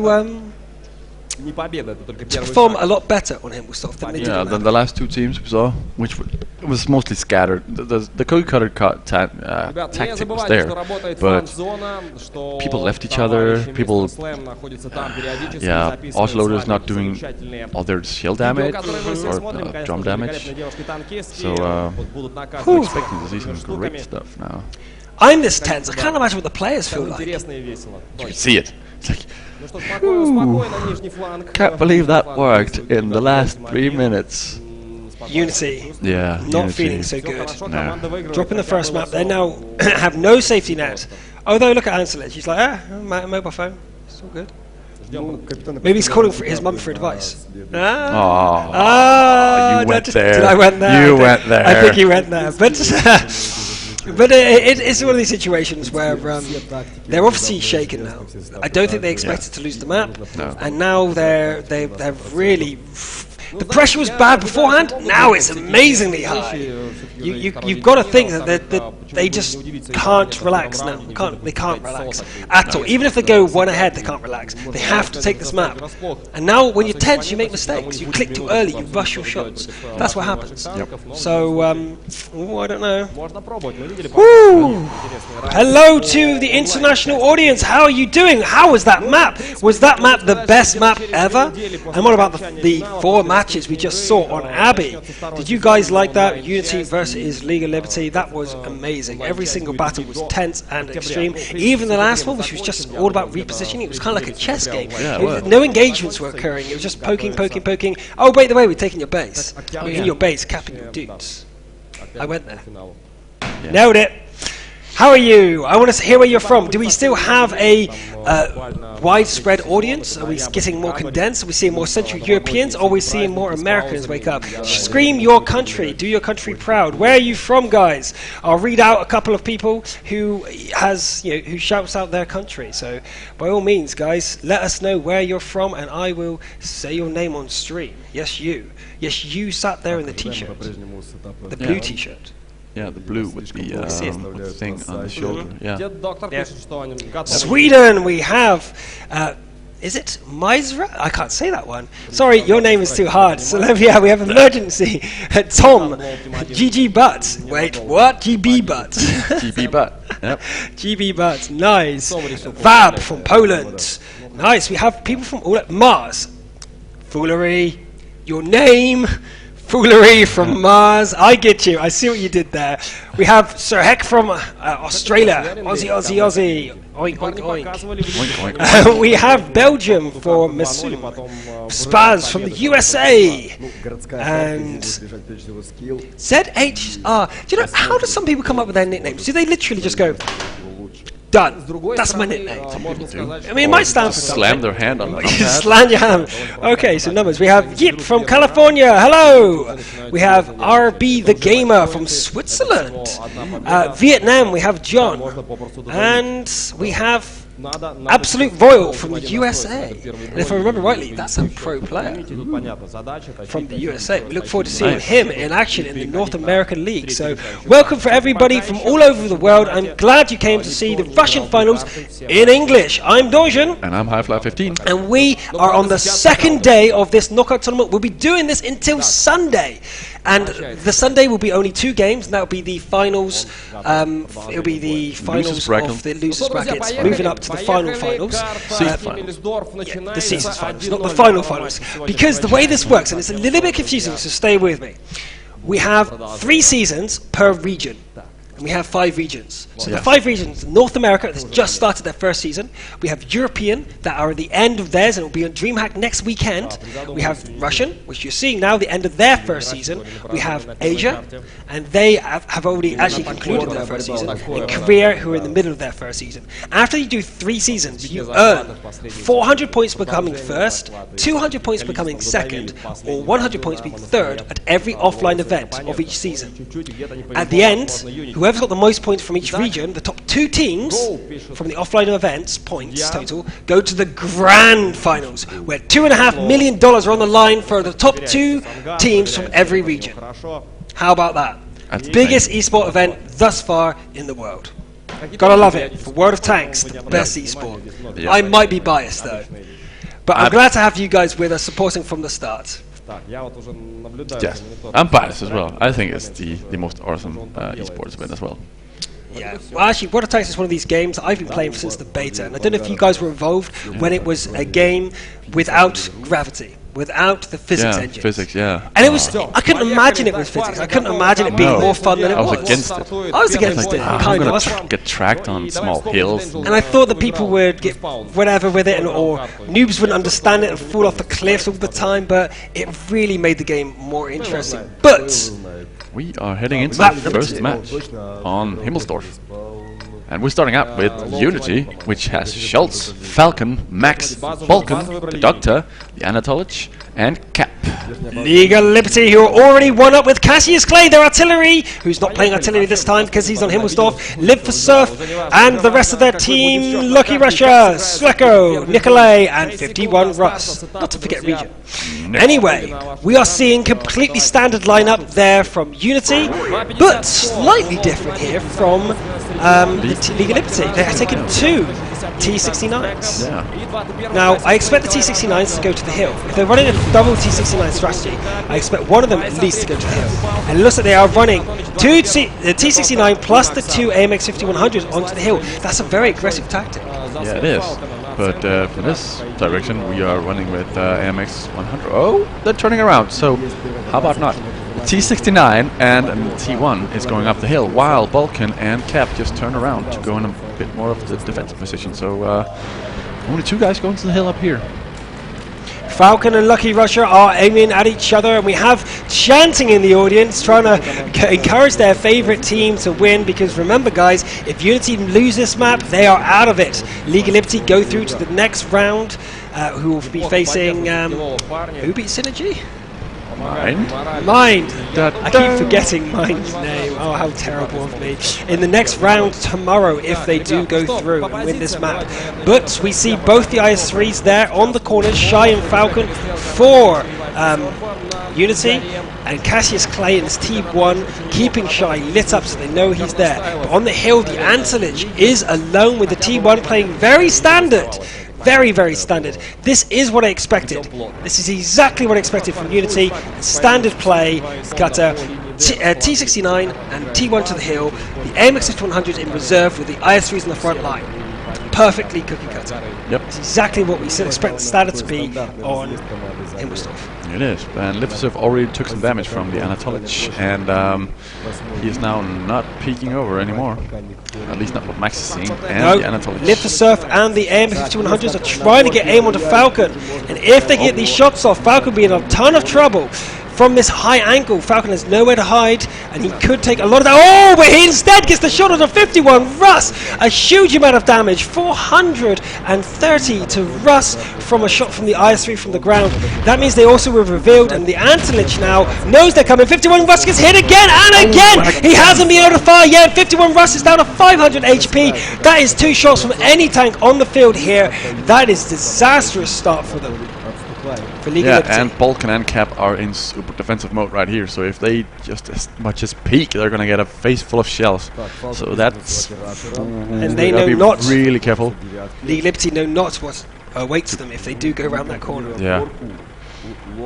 But they also know where exactly they are, so they could push somewhere else with their other tanks. But none of the teams are really responding the way one could. Ooh, Falcon is receiving a lot of pressure though from Lucky Rusher and Region as they're taking some sniping shots from the top of the hill. I'm really surprised that Russ and Region didn't go over and just deal with the damage to Shy. Shy is completely in the open. You can see just down there, he's completely in the open. But they're scared of Falcon, but instead they're unloading all 12 shots into Falcon. I don't think they'll be able to kill him, but they've done a huge amount of damage. Equal amount as Russ received, so that's pretty even. Oh no, the next shot does hit, and Falcon goes down to 324. If Russ gets any more shots, no, he's out of ammo, so they're reloading. But 60 seconds of reload now at the top of the hill. Will we see Unity take advantage of that? But no, Cap and Balkan go down the hill, not up. Yeah, they're going up. Cap actually got a shot in the face by Liftserv. Totally free. He peeked out, and Liftserv took the shot and hit him. And he's still just sitting there waiting for them to peek, so they gotta be really careful about what they're gonna do. And they decide on not going up the hill and instead roll down and support somewhere else. Well, we have Cassius Clay constantly poking out to make sure that Shy is still there, but Shy is making a move which is scared off Cassius Clay, who then decides to back off to make sure that he won't die to the IS-3. But now they know that the IS-3 is coming. Lucky Rusher is sure to move. And sure enough, he is. He's moving back from the front line, away from the dangerous IS-3 combination coming in the corner. But Falcon is down to 1 shot. Basically, 324 is almost guaranteed kill, but Lucky Rusher, though, is able to shoot down to Shire Wells, but doesn't connect, and the rest of the battle commences over there. I'm going to try and fly over, because I cannot see what's going on in Himmelsdorf from 1 tank. And we're seeing that Shire was and Cap are trying to put on the pressure against Region and 51 Russ. 51 Russ in a ton of trouble, and so is Region. They've received too much damage here from the autoloaders, and at 6 HP, Region is able to get the last of his shots off. 51 Russ trying to get around the corner. His shot's not connecting. Oh, what a shot from Shire was at the last second, connecting and taking him down. Fantastic play here by Unity, taking advantage of their situation. I thought League of Liberty had the upper hand up until this point, and it now looks like it is going the other way. The Antelich doing a ton of damage to Lucky Rusher, who's trying to go over the hill but is unable to. Whoa. Yeah, what a turnaround. Yeah, what a turnaround. Schultz is, he stayed back to active defend as the Lucky Rusher is coming across in his IS-3, and the Schultz is just moving away now. He knows that he's coming, and the MX-5100 has had plenty of time to reload, and they're now coming out into the open again. Firing on the move.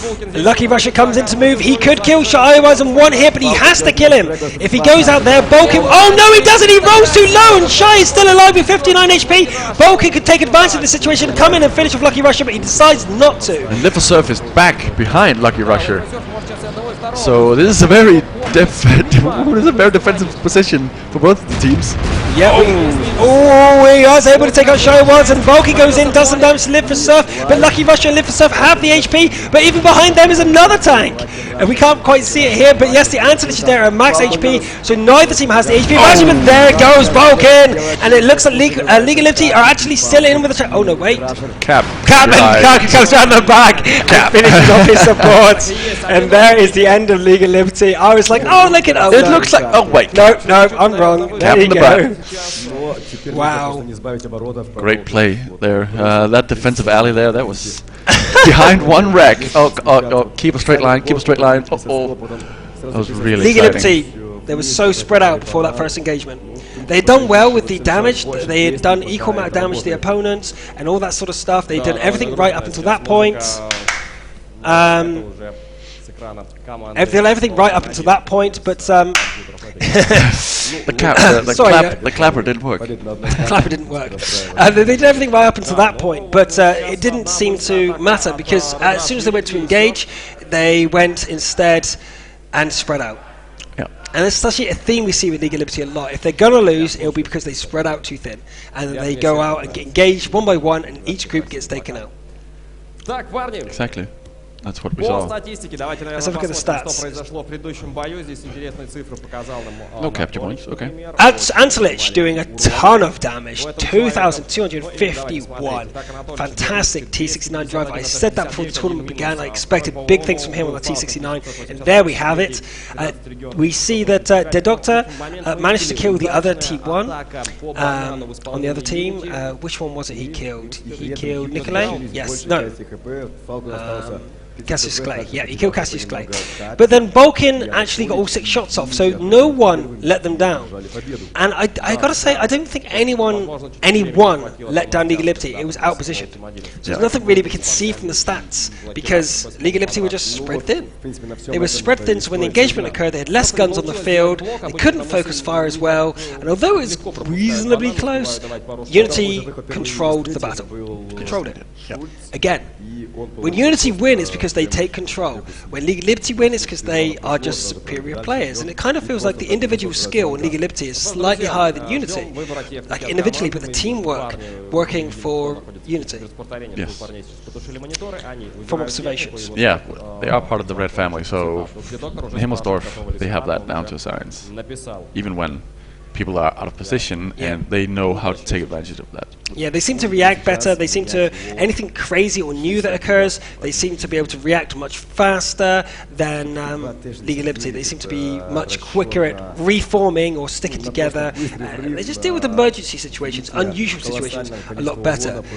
So I think that that's what happens for, or should happen for Unity. They need to take advantage of that. Make something happen, and then disengage, re-engage somewhere else, and force League of Liberty to be on the back foot, because that's not when they're their strongest. League of Liberty are strongest when things are going right, and they just carry forth and just keep going. We'll see. Strecko, though, shaking his head in disappointment, not wanting to have lost that last battle, going into game number 2 very shortly here for League of Liberty versus, well, battle number 2, League of Liberty versus Unity on Himmelsdorf. This is map number 2. League of Liberty have taken the first map, so Unity need this map to stay in it, but Unity versus League of Liberty. Yes, and on League of Liberty we have Liversurf, Strecko, 51 Russ, Lucky Russia, Region, Cassius Clay, and Nikolai. Shael was for Unity, Falcon, 32, Maxan, Bolkin, the Doctor, the Antelich, Cap. We're seeing no changes. Both teams have decided to stick to the same lineup. That means the extra T69 for League of Liberty and the extra IS3 for Unity. Yeah. Let's see where they decide to go. I'm still expecting a T69 to go to the hill, and maybe even the same strategy again of both the M5100s going up the hill here for League of Liberty. Yeah, but for Unity, the two AMX-50s are actually going to the west, meeting up over there, instead of going to the hill this time. Balkan is now changing direction, as going back to the base, so maybe change their mind. Maybe we do see the IS-3s on the front line again. Lucky Russia, though, on its own. And Balkan, though, has been spotted. That is huge. Oh, Lucky Russia, though, fires over his head. Was too nervous there. Wasn't able to hold his own. And that's the trouble. Knowing where the AMX 5100s are in Himmelsdorf is huge. Now they know where the concentrated forces of Unity are. If I was the captain there on League of Liberty, and I'm sure they're the same Strek who knows this, that's where they are. Yep. What would you do now? Push the hill? No. If I was in League of Liberty right now, come back. We know that all the forces for Unity are on the west side. They're committed to the west. So you have two options: clear the hill out and make sure that you kill the T-69. But if you do that with overcommitted forces, you could actually end up in the losing seat, because the enemy will push you in the other direction. So you have to fall back to a defensive position while doing that. Or you could be very aggressive and engage the enemy where you know they are. And abandon the hill. You know the T-69's on the hill, send your T-69 away, and just engage them with superior numbers. So that's your two choices if you know where the enemy AMX 5100s are. And that's exactly what they do know. So League of Liberty have the information advantage right now. Did you spot all of them? No, just one, but you know you don't separate them. Not a team like Unity, you just won't separate them. Streko here bouncing, or not Streko, the Antelich bounced a lot more than Streko, and Streko is left with the 534 HP, the short end of the stick there. One extra shot from Antelich went through. I heard the dinging there from the Antelich. Now they're trying for another set of battles here. They're actually trying to knock each other out here, and Streko really trying his best to make sure that Antelich can't get on the hill. Cassius Clay, though, moving up ahead, trying to make sure that he spots him. But shot to the face! And that means that the Streko cannot stay on the hill. One more shot and he goes down. He cannot afford that to happen. He has lost the fight with the Antelich.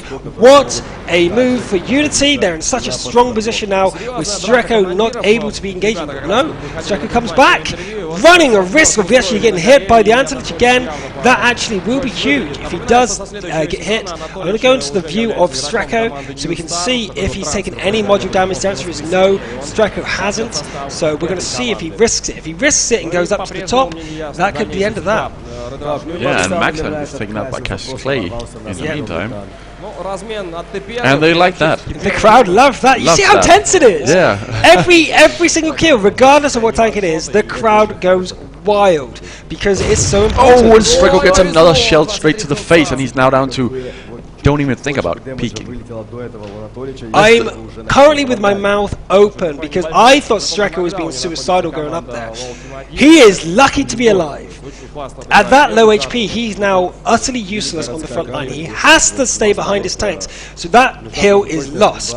When he's at like 300, 500 HP, if he stayed back at that HP, guess what would have happened? Unity thinks the hill is still defended, but now Unity know that it's not defended. They know that it's not defended because there's no way Streko's still there. Nope. Antelich would just walk all over him. There's no need. So they now know that the hill is clear. Yep. So let's see if there's any movement on the other tanks right now, because up there won't be any movement from Streko, so there's no point in the Antelich really moving forward right now. T1 was spotted, and before he disappeared, he showed that he was just running away. Maybe he should have just waited a little bit, so he would have known that he wasn't just running away. Well, 51 Russ and Streko are fully running away here. It looks like that Nikolai Litvasov region, Lucky Russia, better known as League of Liberty, are reconsidering their position and are going to do a full push in the west instead. It looks like it is YOLO time. They are ready for their all-in, hand-drawn, put the cards on the table and see how it ends out. It looks like their final bets are placed. They can't continue with the skirmishing. They've lost too much HP, and instead are going to go into this attacking position here on the west side. They've abandoned the east completely. Yep, and looks like something is coming, so they've gone into defensive positions. And that's a T1 down for both teams, but Streko at such low HP means that League and Liberty have to be incredibly careful here, but they can lose this map. They are one map ahead. If they do lose this map, they have another chance, and we will go for the first time into the third map. Yep, that'll be exciting. I'm excited. But it looks like they're moving back again now. It looks like they're moving back, yes. It looks like League and Liberty have decided that they do not want to engage and they want to play a defensive strategy and make Unity attack. And that's pretty smart, I would say. That's actually really smart because Unity are up one battle on this map. So it's up to Unity to make the high-risk maneuver. Streko's down to the HP, they cannot engage.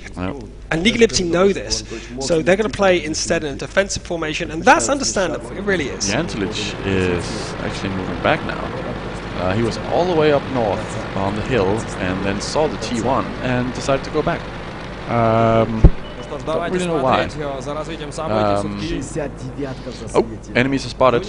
Yes, Lucky Russia versus Cap, but neither one managed to land their snapshots at each other. It looks like that Lucky Russia's got to back off instead, trying to keep into cover to make sure he can't be hit. Any shots coming in at that angle should just be deflected by the armor of the IS-3. The IS-3's got some light spaced armor on the side, so shots at a long distance can easily get reflected off the side. Oh, they're moving up the banana alley. Oh yes, down the banana alley we do have movements from the bumblebees over there. Shy Elwaz is spotted in his IS-3 pushing up forward, and I'm actually going to go into bird's eye view here to see if we can get a better sight of the positions. As you can see, we have League of Liberty completely spread out. They are able to support each other, but a singular concentrated push would be disastrous for League of Liberty right now. But Cap instead is moving in, and Live for Surf is doing a huge amount of damage on him. They need this. League of Liberty need this. Cap, if he receives too much damage, could actually get dropped. And if that happens, League of Liberty are back in it, because right now Streko needs to be very careful not to go out here. If he goes out here beyond Live for Surf, he is insane, and he is! He's actually in trouble. Dead Doctor could kill Streko from the rear. What is he doing? He is living dangerous. He butters his bread on both sides. Oh my god! He lives dangerous. Dangerous man. But yeah, the IS-3s and the MX-5100s are just... Oh, and there he goes! What was he doing so far backwards? Streko! I don't understand what's going through that man's mind. He moved forward to where they knew the enemy was moving up. He was the last tank to leave with the lowest HP, and now he's being punished for it. And League of Liberty are in huge trouble here on Himmelstoff on the second round. If they lose this battle, they are now 1-0 on maps. We're going on to the third map, and they are in a huge amount of trouble. 1 up for Unity already. What a mistake! What was going through his mind? Streko, the troll of the team. Solo HP, staying with the engagement up on the hill. What's going through his mind right now? Lucky Russia far ahead from his teammates again. League of Liberty seems to be panicking. I can only assume this is panic, because Lucky Russia is going to come out here on his own, way too far away from his teammates. If he meets enemies here, he is dead. Concentrated fire will deal with an IS-3 very quickly. Go into battle mode as we see Jantelic and the teammates able to see Lucky Russia. We have surrounding firepower. 2 shots go into him. A little bit of damage done. Live for Surf and 51 Russ and the entire team are coming out here trying to do damage. Jantelic goes out to 23 HP, forced to withdraw, but no kills so far for League of Liberty. Falcon is in a bit of trouble, but if Live for Surf come out here, the rest of the team, Vulcan and Dead Doctor, no, they've got into a sharper position, and Lucky Russia is able to cover them, and Live for Surf going down. Shio, Falcon goes down with Shio was doing a ton of damage against 51 Russ. 51 Russ should back off right now. He cannot kill Cap, and he's going to go down to Shio was. 51 Russ is in a ton of trouble, but no. Ooh, that took a long time, but yes, Shai was able to finish him. Regent's got to get out of there. Shai Elwoods will not be able to finish him off, but Lucky Russia could kill the Vulcan. The answer is no, way too high HP. It's going to take him far too long to kill there, but maybe not actually. Oh wait, Timeout. Timeout. Was there enough points? I got so engrossed with that. I don't know if there was enough points. Alive. Вот Yep. так вот. 1-1, друзья. Was 1-1. no. Unity это сделали. Yes, Yes, yes, yes, 8-8-8-8 yes, versus yes. 8-8-1. Unity do take it. Incredibly close, done by points. I think Unity take the map. Can we just confirm that? I'm going to ask our technical table to confirm that Unity did, in fact, take that map. I think they did. 8-8-8-8 versus 8-8-1. Yep. There's That is, if the rule is definitely in place, 15 more points. it's 15 more points. I think Unity took that map. We're just waiting for confirmation. But oh my god! Oh my god! Oh my god! Oh my god! Oh my god! Oh my god! So much action happening. Wow. And people are voting to get Stracco kicked out of the team. He's the captain of the team, actually, Stracco. So I don't know what's going through his head. Maybe he's communicating too much with his teammates. Is it a coin toss? Yeah, what are they talking about? What? I don't know. A coin toss?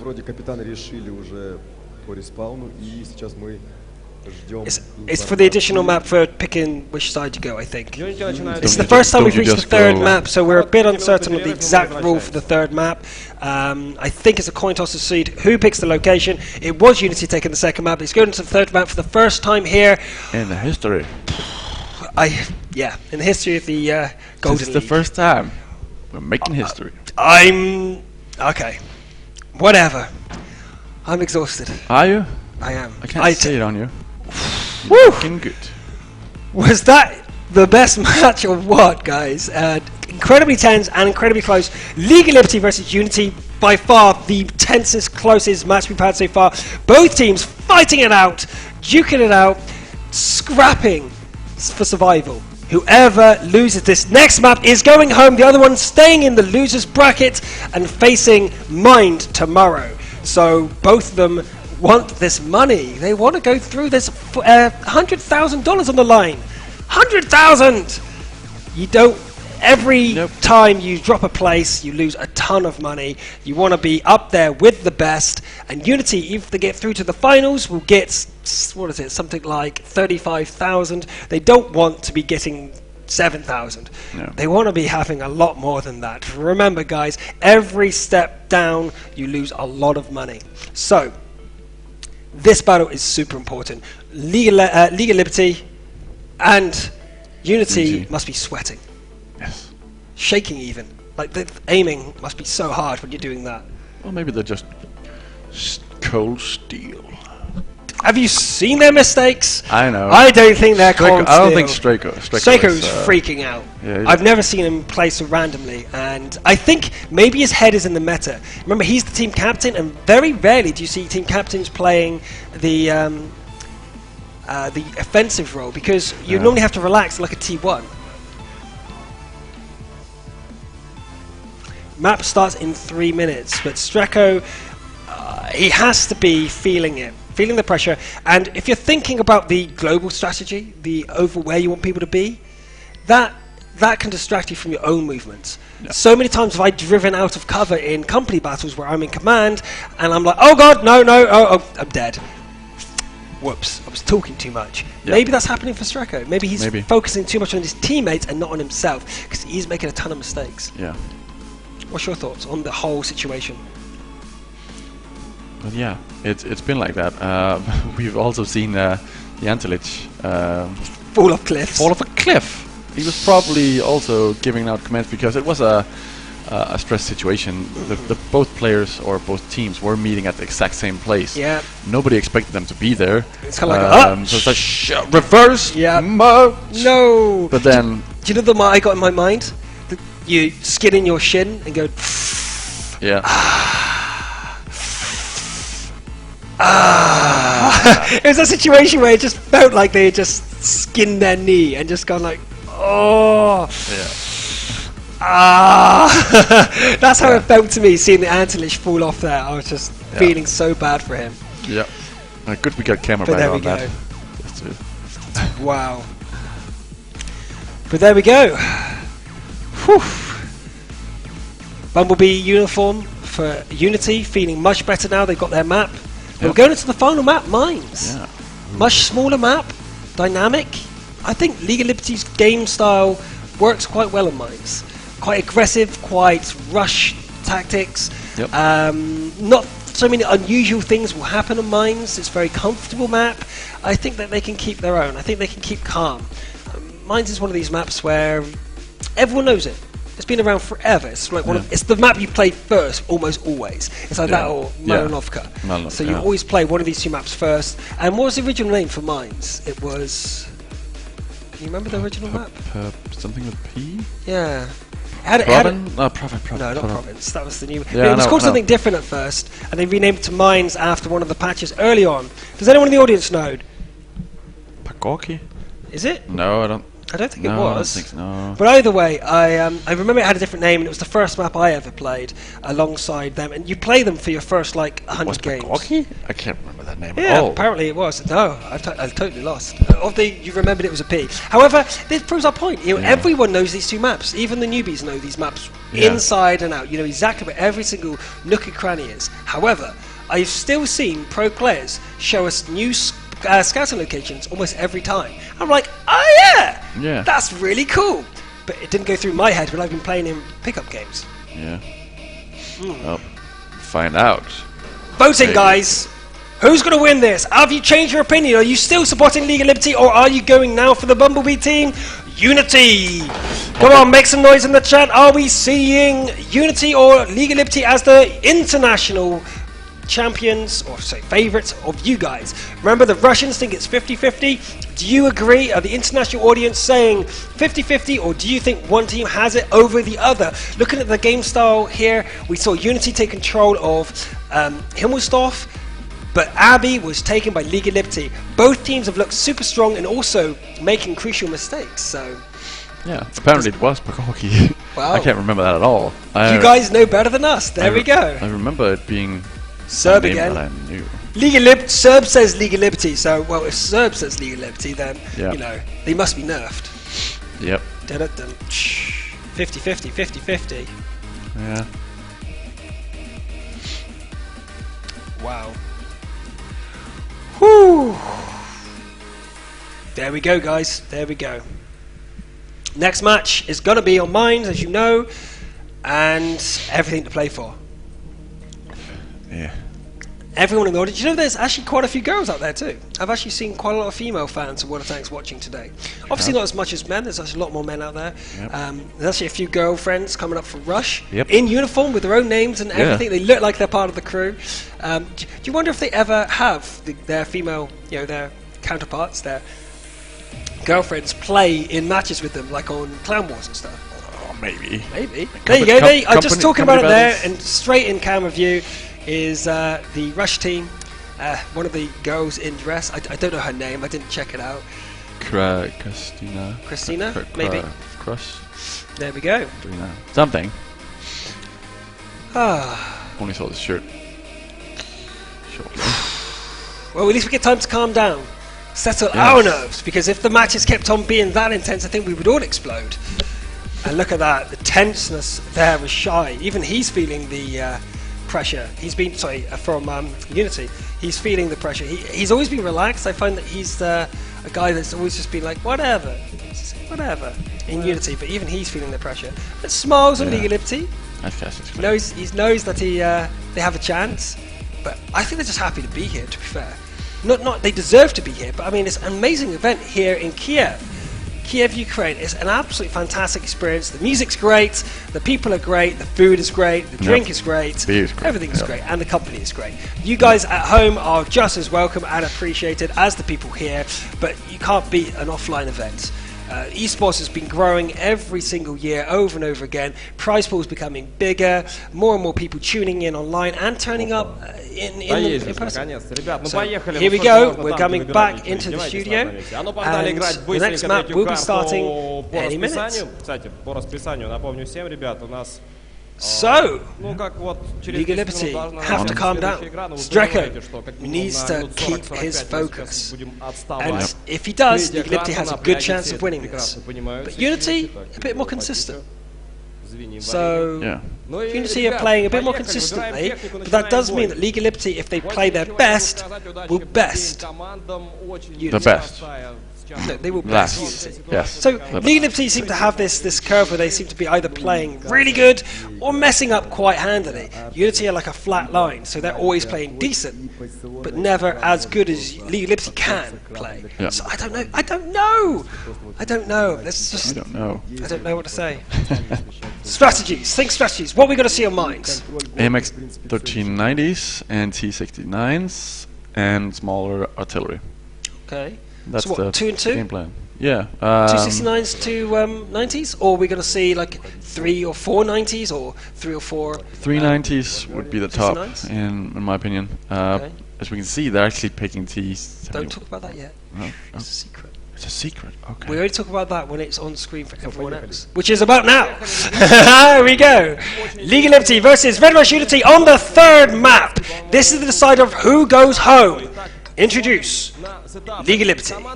We have Live for Surf, Streko, 51 Russ, Lucky Rusher, Region, Cassius Clay, and Nikolai. Versing Red Rush Unity with Shy, Falcon, Maxan, Vulcan, The Doctor, the Antilich and Cap. And we're seeing 3, oh my god, look at the American lineup. T69 times 3, T71 times 2, and 2 Bisons for League of Liberty. I've never seen this live. See that we're going to actually restart this map. Is that right? Yeah, we're resetting this map. It looks like we've had a connection failure. We're going to have to reset the map. But still, the lineups. We can talk about the lineups now. Oh, wow. I've never seen... I've actually was just about to suggest, would you see the lineup of all T69s to T71s because they have the better elevation? And mine's is a very bumpy map. And the AMX90s doesn't look up or down very well. So it's not the tank that does so well with that. It's faster, but the positions you can get into, that's a really cool tactic. T71s and AMX, and the Bisons, they don't have any scouts, any free scouts. But if they keep in pairs, they could deal with most things. The only weakness is a rush. They're weak to rushes because they've got no tripwire. But no tripwire to like lose and go, okay, it's just that we now know where they're going and we can counter. They will lose a T71 at best. So it's a weak strategy in that way, but otherwise I think it has really good potential in mines. But now with the restart, Unity can actually respond to this, because Unity were actually going for a more standard lineup for what I saw. I can't actually remember what they picked. I think it was an AMX 90, T69 and a T71 actually also. Okay. Wow, okay. What do you guys think? We see the lineups. I'm thinking that T69s and T71s has a good chance. They're better at firing on the move because they're, although they're just as inaccurate, it's, oh here we go, we're actually out of the battle now. So we will check the lineups. It was a 2 T69s, 2 71s and a 90. So the only difference is a 90 over a 69. Interesting. Very interesting. That is very interesting. Unity have picked a AMX 1390 over a T69 on its own, one tank. Will it make a difference? Really? I mean, it does have the 6th shot. If it stays back as a weapons platform and snipes, it could potentially do more damage. That's actually, do you know what? I think that's a very sensible choice. It is, just so you don't have to receive the same.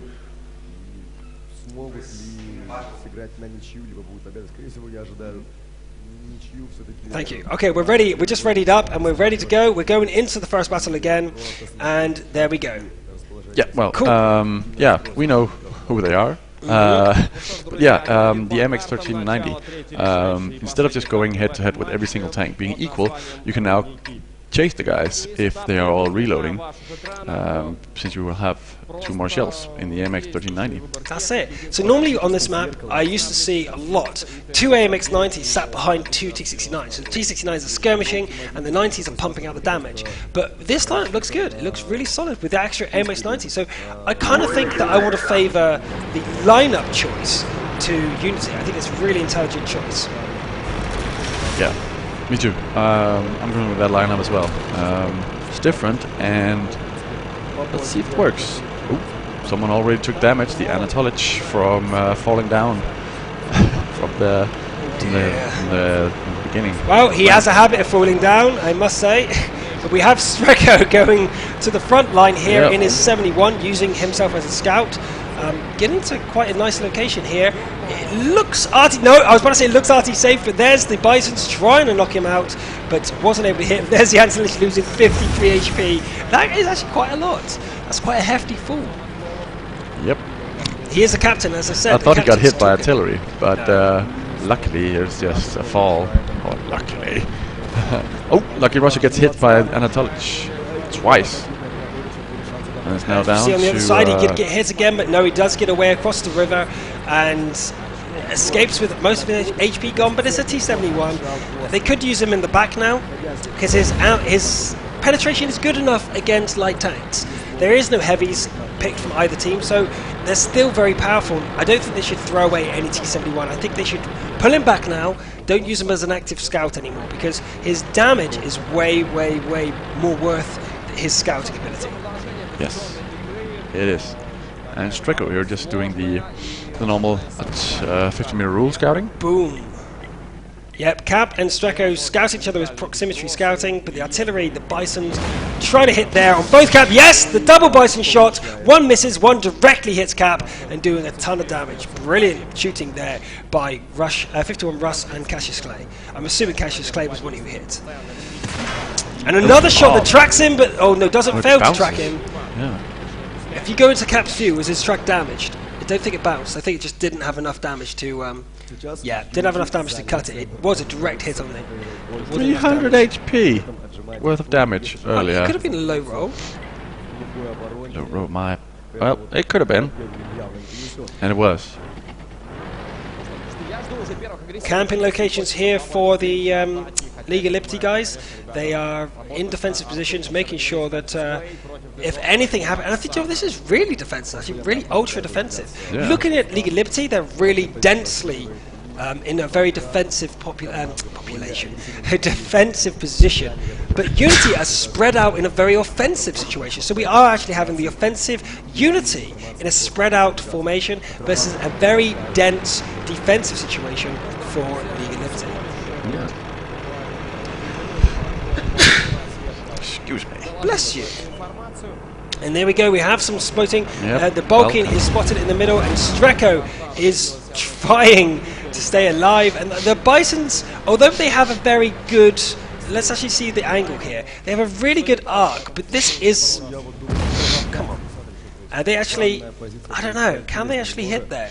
I don't think so. It's quite steep. Yeah, they've been hitting the bush every single time. Yeah. They've got a very good high arc, but with Streko moving like that, they just haven't seemed to be able to get that... Oh, jeez! These Bisons just haven't been able to connect. Maybe they're using AP ammo instead of high explosive, and that's why none of these shots are doing anything. Well, Bisons doesn't have that much splash No. either, so you really have to hit. You have to directly hit there with the Bisons. Not enough high explosive. We look down here from Streko's point of view.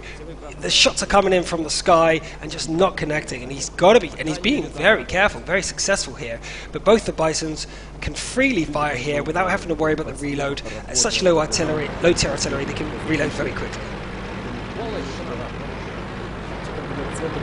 And yeah, very defensive versus very defensive. So yeah, what is going to happen? Well, we see Shah on the move. Nikolay was spotted there, but he did spot Shy in return. Is he in the open enough to be hit? Oh yes, he is! The Bison clips him, tracks him, but he uses the repair kit to get out of there. So that's the repair kit down for Nikolay. That's actually a pretty big deal. Shields just got back behind the rock, and Nikolay missed his shell. Yes, he did. So he missed his shell and had to use his repair kit. So that's really important. And the hill is still just being spotted by Balkan. Oh, Balkan gets a shot to the rear and a Bison misses. Yeah, we didn't see that on this one though. It was a blind shot here for League of Liberty. How much damage received? Really? Yeah, it was It blind. was 200 and something. Nice! Good shooting there from Russ or Cassius Clay. Very nice, yeah. Shael was though, it's still with Nikolay still having shootout. Nikolay's got to be careful without a repair kit. If he's tracked in the open again, it could dispel his doom. There is lots of tanks there on Unity that can see him if he goes out. Yeah, the consumable setup is actually something we want to fix in our next season. In season 2, we're trying to work out so you guys can see the consumables, and we'll be able to tell you all about them, which ones they've got used up. But for now, we don't actually know. But I do know that most pros take like a repair kit, the drink, repair kit, or the extra 5% skill, and either fire extinguisher, another repair kit, or the medipack. But it can be a combination of all of those. I've seen no drink, no extra drink, like the rations pack and stuff like that. I've seen ones without that, and instead having 2 repair kits and a fire extinguisher, or 2 repair kits and a medipack. I've seen 2 medipacks and a repair kit. I've seen every different combination, and it really just depends on the player and how they feel that they need to use it. I'm not sure what I would go for. In standard play, I would go for repair kit, medipack, and fire extinguisher. But not all these guys standard. It's not always standard, not for pro plays.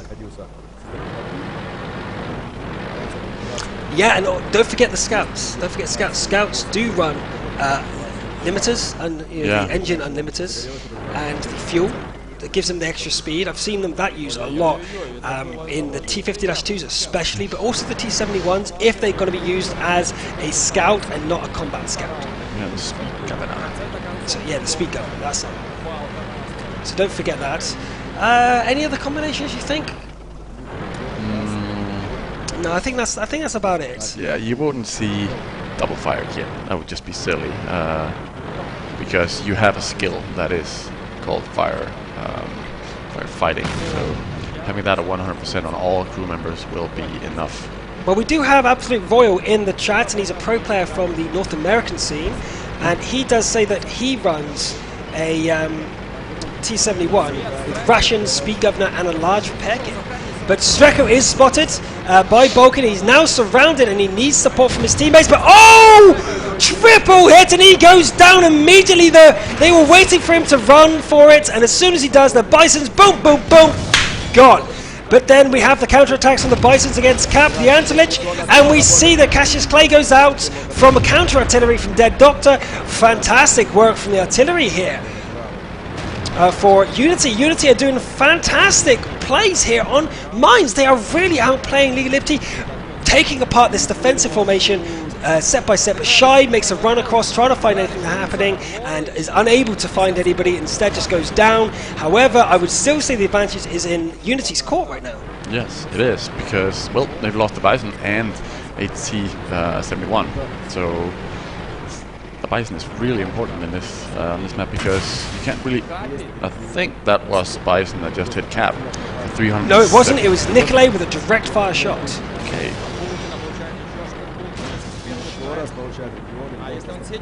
But he's not able to see anybody else, and the artillery fires keep going in, and the team is scattering. Region, though, at the front, trying to spot the enemies and taking all the firepower, but the Bison clips in, doesn't able to connect properly, and doesn't really do anything. Absorbed by the tracks and didn't even track him. Very unfortunate there for Unity, but Falcon makes a run across the open, is spotted by Region. The shots will be coming out now, but I see the trees coming down, and Unity must be coming in. That's Cap trying to find a location, be able to help against Region, but none of the shots are connecting. Region isn't able to hit Falcon, and Falcon is taking Region's HP away. 1, 2, 3, one more shot. Region might go down, but no, he's behind his hole by about a millimeter. He is incredibly lucky, but Balkan says, nope, nope, you're gone. See you later, man. Okay, so the first game is hugely in favor of Unity right now, with Nikolay taking too much damage, having to fall back, and 51 Russ also in a lot of trouble there. Nikolay trying to use his hold to protect his artillery, but it might not be enough. We have Live for Surf and Lucky Rusher there, but Nikolay deciding to abandon his Bison friend, and Balkan does take him down. That's pretty unfortunate. I think that was by accident, because it wasn't spotted here. I don't think he was... Yeah, exactly, that's what I mean. Nikolay didn't need to do that, and I think that's miscommunication. The Bison could have easily got behind cover. Yeah. Easily. He didn't need to be there. But Live for Surf is making a counter-attack, but we run out of time! I'm not looking at the timer! Too much action! I keep missing the timer. Was there enough points difference here? Yeah, yes. No, wait, yes there was. Yes. Yep, clearly. Yes. Unity win it by points difference. 12 points difference. Unity picked them apart. It was like a juicy bone, and Unity just knew exactly where to bite to rip the juicy parts off. They picked apart the defense, and I think that's really important to note. Defending teams and mines have the same setup. It was very, very standard setup from League of Liberty. The positions were almost like cookie cutter. You know, it's kind of like I just did a tutorial, and this is where you sit. This bush here, this bush here, and this bush here. You scout here and do this. It was kind of like a pro tip. Like, this is a good way of playing. Unity know this though. At this level play, you can't play cookie cutter all the time. And if you do, against a team like Unity, they know exactly how to rip you apart. And that's exactly what we just saw. Staying back was not that good of a cookie cutter plan, especially against Unity. Streko, Lucky Russia, definitely playing the scouty T-71s, but look at the T-71 from Balkan. 1,115 damage compared to the combined total of 0 for both the T-71s of Streko and Lucky Russia. Yep. That's the difference. 2 scout T-71s. You can't do that. That's a lot of your damage. That's 14 points in scouts. 14! Normally teams run a T50-2 and maybe a tier 2. That's like 7 points max. And if they use a T50-2, that's a combat scout as well. Yep. 14 points. Nope. That's... It's out of the question. It should never happen. Just like the MX 100. Yes. It's too big. It's too much HP to just be a block of a punching bag. What's Unity questioning something on the screen there? I don't know. They're looking at themselves now. Yep, but, I think so. Yep. Look at the scoreboard. But now, League of Liberty must be absolutely... Look at Streko. Look at Streko. Right at the front of your camera there. There's the team captain, Streko. And he is not a happy bunny.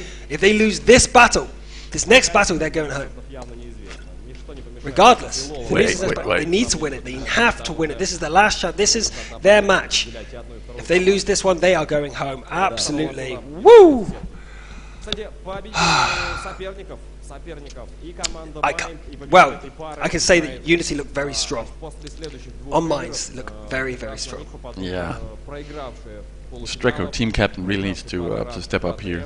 Well, I don't mind him being a scout so much in this battle. I know, but both of them. If he picks such a bigger tank, then he needs to do something. But both of them being a T-71, I don't mind one T-71 being a scout, but both of them in the scouty role at the same time. 14 points in scouts. If he was going to do 2 scout strategy, you don't pick 271s. It's just something you don't do. Pick bigger artillery and take better scouts. Yep. 0 damage from 271s is just something you're asking for it. You're asking to lose. And League of Liberty need to change the strategy, need to change their mindset, need to get their mind out of the gutter, need to find that they are just losing it. They can't think that they're going to lose it. They can't be running 14 points in scouts. They need to do damage. They need to do that damage. And I can't say that they did anything wrong.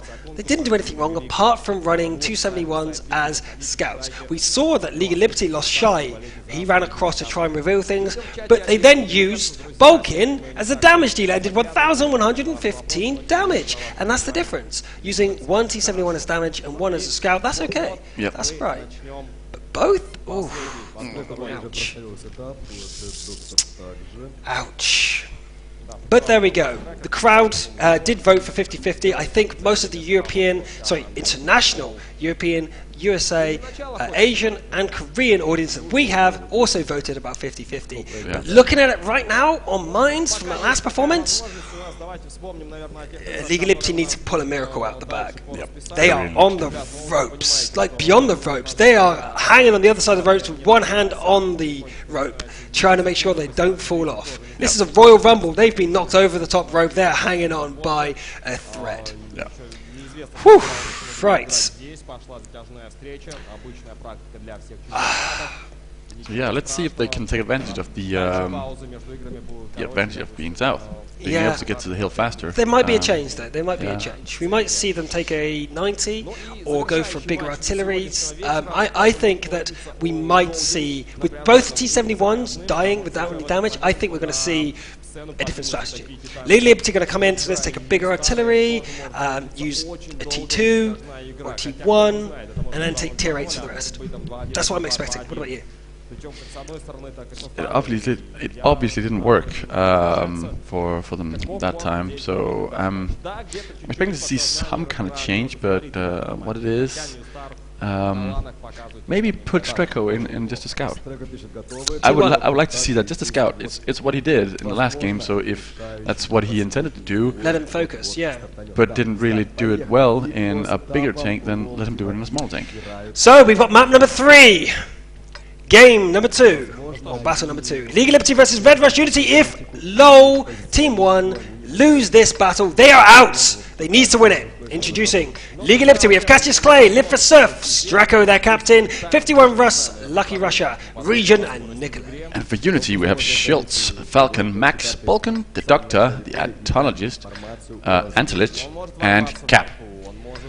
But we see something completely different. I didn't expect to see this, right?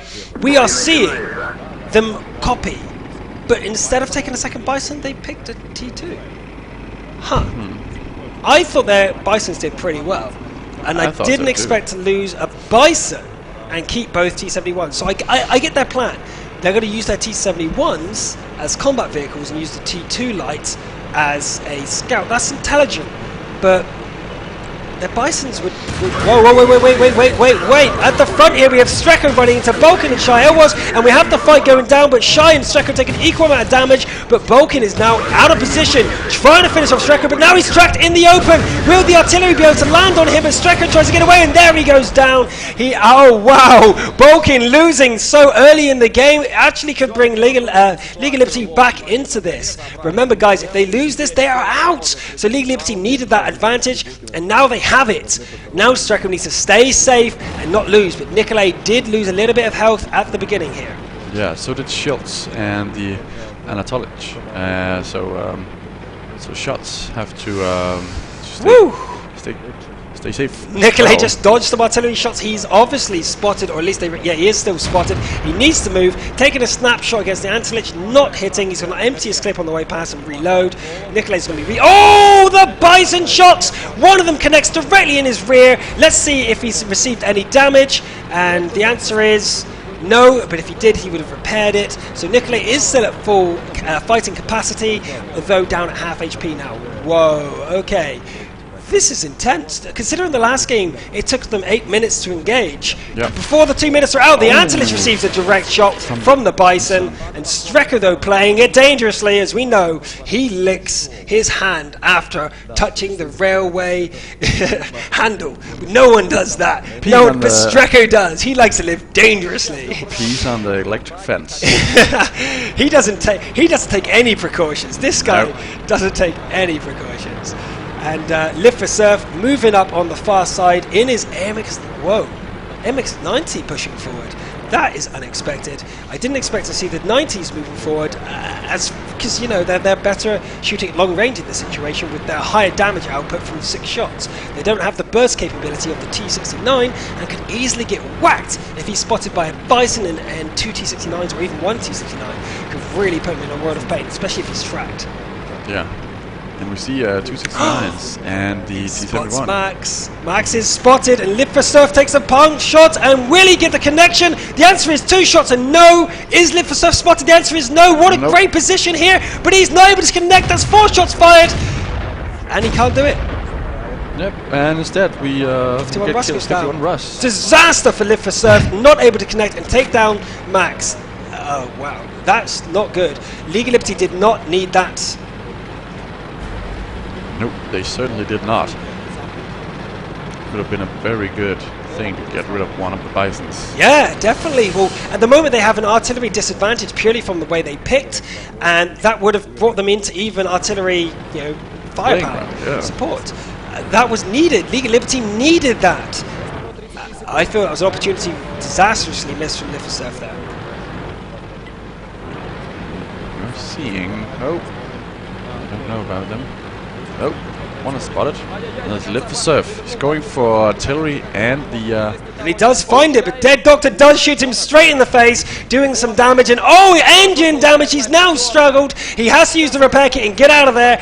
Is it worth it taking that much damage for Dead Doctor? The answer is probably no, unless he'd killed Max beforehand. They still have it, but on the other side we have Lucky Russia moving forward, trying to kill the Antilich. They have to focus him down because Strecko's going forward. Only 246 HP, he could go down, but the Antilich is able to survive by hiding. But now Cap has got a full HP bar, needing to be whittled away by Nikolay and Strecko and Lucky Russia. The answer is no, he's not going to go down, but Strecko goes down to 126. Anything hitting him now will take him out.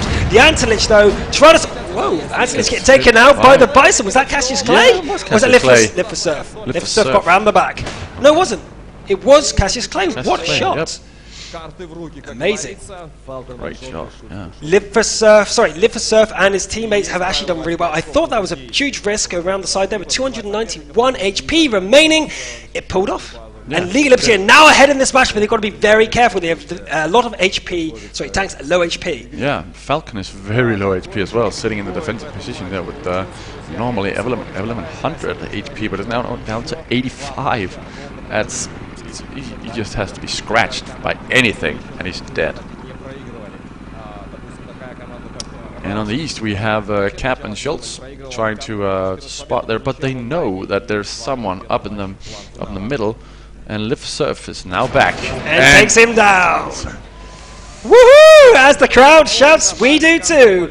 This is super close. League and Liberty are actually on the verge of taking this to the third and final game to decide who on earth goes home, because these teams are so closely matched in skill. I have absolutely no idea what the result will be. You can't predict this match. Strecko is playing very well this map, showing you why he's actually in League of Liberty. I know he's been playing reasonably badly over the last few matches, but remember guys, the pressure of offline events, you can't get rid of that.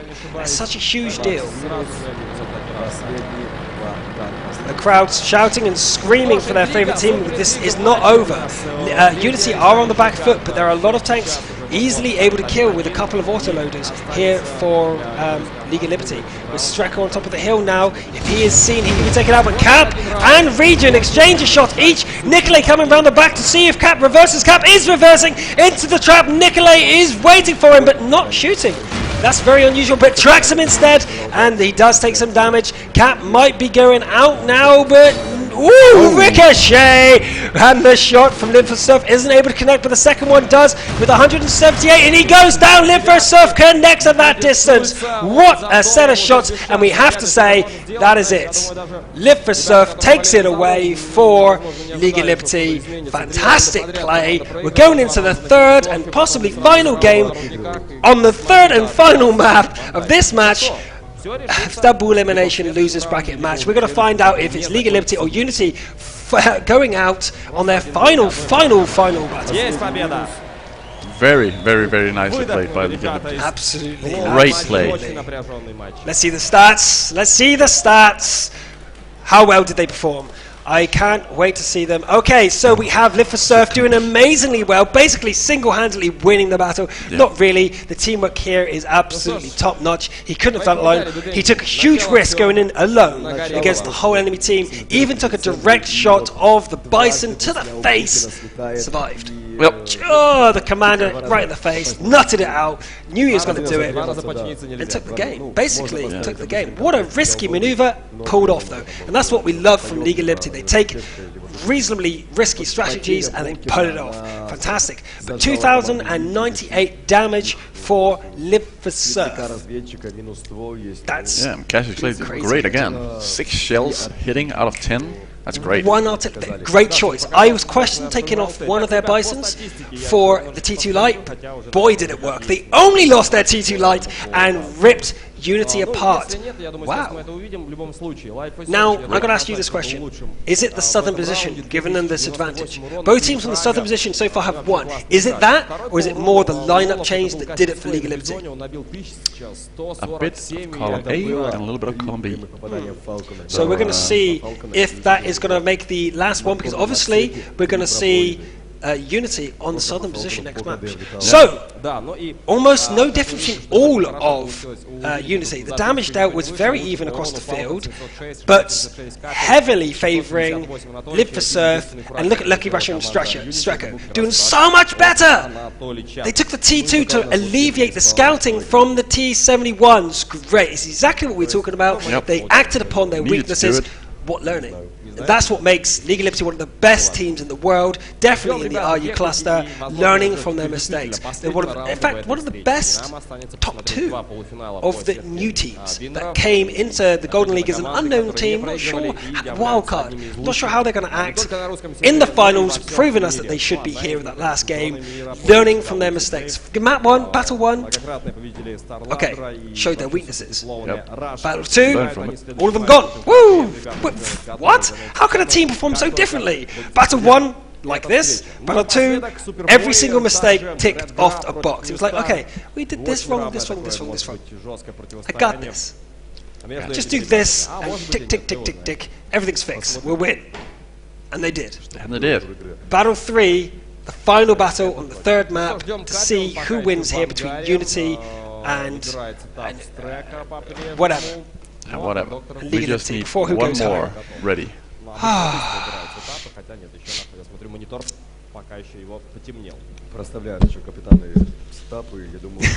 Let's have a look at the teams. Streko now nodding, knowing that they've got the good formula. Probably going to submit the same lineup. I wouldn't be surprised. It's a very good lineup. I love it.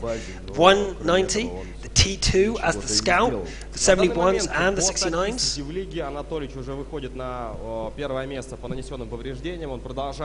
Lineups, they're very good. Oh yeah, they are. I gotta love that T2 instead of the Bison. Yeah, I like that a lot more. Keeping the east safe, and when they finally moved east, they only dared to go for that T1 or T2, and then thought that they would move there, but they didn't. They obviously didn't see that they pushing, so they just stayed in their positions and came from the west. Unity though, head, so hand on head, think. We can't lose this. Nope. And will they copy that strategy? Because I gotta say that worked. That worked. Whew. Anyway, okay. Open the voting up. Okay, voting again. Yes, Who's now gonna we've seen win? them win one battle each with 2 completely different strategies. Who's going to take the 3rd battle?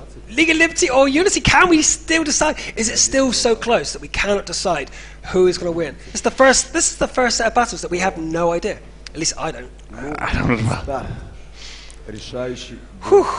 Okay, let's go into this final battle, well, possibly final battle, between Unity and League of Liberty. We have Shy L was playing for Unity, Falcon 32, Max and Balkin, The Doctor, Antelich and Cap. And for League of Liberty, we have Cassius Clay, Live for Surf, Streko, 51 Russ, Nikolai, Lucky Rusher, and Region.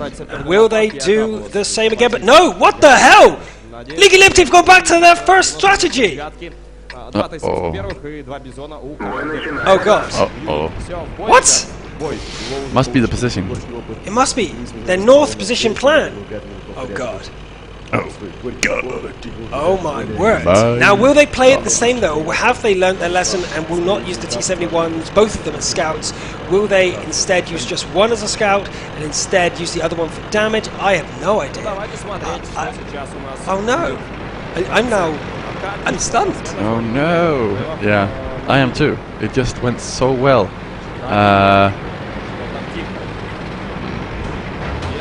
Nope. So Region forward. Nikolai as well. Shooting at Antelich. Balkan comes up on the side as well, trying to get a few shots off, but no damage. Oh, there you go. The first damage goes through. Region taking a shot from Balkan. Balkan receiving a shot in return. But the Antelich is able to get. Oh, Nikolai! Very lucky. Dodging the shots from the Bisons as he rocks back and forth. But there's not really any damage going out between the two teams. So Balkan is hit again from the Bison. It looks like Russ and Cassius Clay really want him dead. No surprise. Balkan did amazingly well in the first map. And so, yeah. We can see here Region, Live for Surf and Nikolai falling back a little bit to make sure they are safe from the Bison, at least a bit better. And the damage coming out from Russ and Cassius Clay around Cap. And so the Antelich is trying to get some damage off, but Lucky Russia received a huge hit to the face and has to fall back. Because another shot from the Bison, he could go down, and he knows it. He's going to run away instead. Yeah, and Balkan knew this as well, so he's going to go up and peek just to see if he was still there, but no one was there, and yeah, they can now push up a little bit, and that's exactly what Cap is doing. They know exactly that he's moving, probably because the doctor said that, or Max told them that he took some damage. Streko and Falcon on the far side though. Streko taking a ton of damage and artillery support. Falcon damages his engine as he dives off the end, repairs it, and has to go full speed. But no, the Antilich was waiting for him as Streko is the first to go down in this final match. And I think the crowd and the international audience was like, no surprise there. But that's harsh. It's very harsh of you guys. I know what you're thinking, but that's very harsh. Anyway, Live for Surf and Nikolai in the middle, still doing well, trying to exchange damage with the Antilich. Streko, the only man down, but he's able to focus now, be able to direct his team. Now, over micromanage can be a problem in these situations. When you're stressed, you say, go here, and we're going to see the pings coming out here from Streko now. He now has free time and free brain power instead of playing to strategize, and the pings are going out. Over micromanage, though, can be a problem. We've got to hope that Streko isn't too overexcited now after he died. And remember, this is it. If League of Liberty fail right now, there is no more second chances. Nope. This is it. And they're now down 7 points. Absolutely. It's still so close. They're not out of it yet. Region coming over the top of the hill. Could be in trouble. There is no one here to hit him unless he's spotted. It looks like there's going to be a big push though from League of Liberty on this side. No, they turn back and instead decide not to do it. We have Falcon spotting on the west side, sitting in the bushes where he Live for Surf spotted someone else last time, and he spots the exact same person, or not person, but artillery, and he misses as well. He misses the shot. Unfortunate. Next shot. He's going to wait. No, 51 Russ knows the direction. Dodges the artillery like an expert. 51 Russ just decided to reverse at no reason whatsoever. He was driving forward and decided to stop and reverse at the exact time a shot landed where he would have been if he kept driving forward. Fantastic play from 51 Russ. You can see the high quality of this player. It may be just a Bison, but what fantastic play. If he was a standard player, he'd be dead right now. Very good play from 51 Russ. Yeah, amazing. Cassius Clay is all the way over on the east side there, and just got spotted by Balkan. But Balkan did not get a hit on him. Tries to take some blind shots. Once again, and then he dares no longer to sit there because Cassius Clay would just be blind firing up there. Yeah, Cassius Clay is perfectly safe, no damage against him. Region guarding him, but now Cassius Clay is known, his location. He's going to be less effective because they can guard themselves from that location. But very sensible artillery locations, as you can see. 51 Russ on the far east, and Cassius on the far west, and Cassius Clay on the far east. So that's really good Bison locations here for League of Liberty, because they can then damage anyone who's anywhere, really. You have no cover from these guys. Yeah. Pings are going out by mad from the Antilich and Cap, though. Yep, they're going nuts. They're pinging and pinging and pinging. Go down here. Go up west. Go up east. We need someone to spot something up there. We know there's a T-69 up there. And now they're moving back and have spotted the 51 Russ. Oh, and no! Schultz takes him out. Vader, no, as we see. 51 Russ gets him taken out by the push from the west. Now, League of Liberty have not responded to this. I don't think they've seen it. They've not seen this big push on the west side. Entire of Unity are on the west, and they are really dominating that side. Whereas League of Liberty are falling back, and I think Unity are taking control. They're actually chipping away at League of Liberty here, but what a shot against Balkan there. Yeah, Cassius Clay was waiting for that one. Cassius Clay, one of the most expert artillery players we know in the Golden League, doing fantastically for his team here. And Balkan is hit again! What a shot there from Cassius Clay!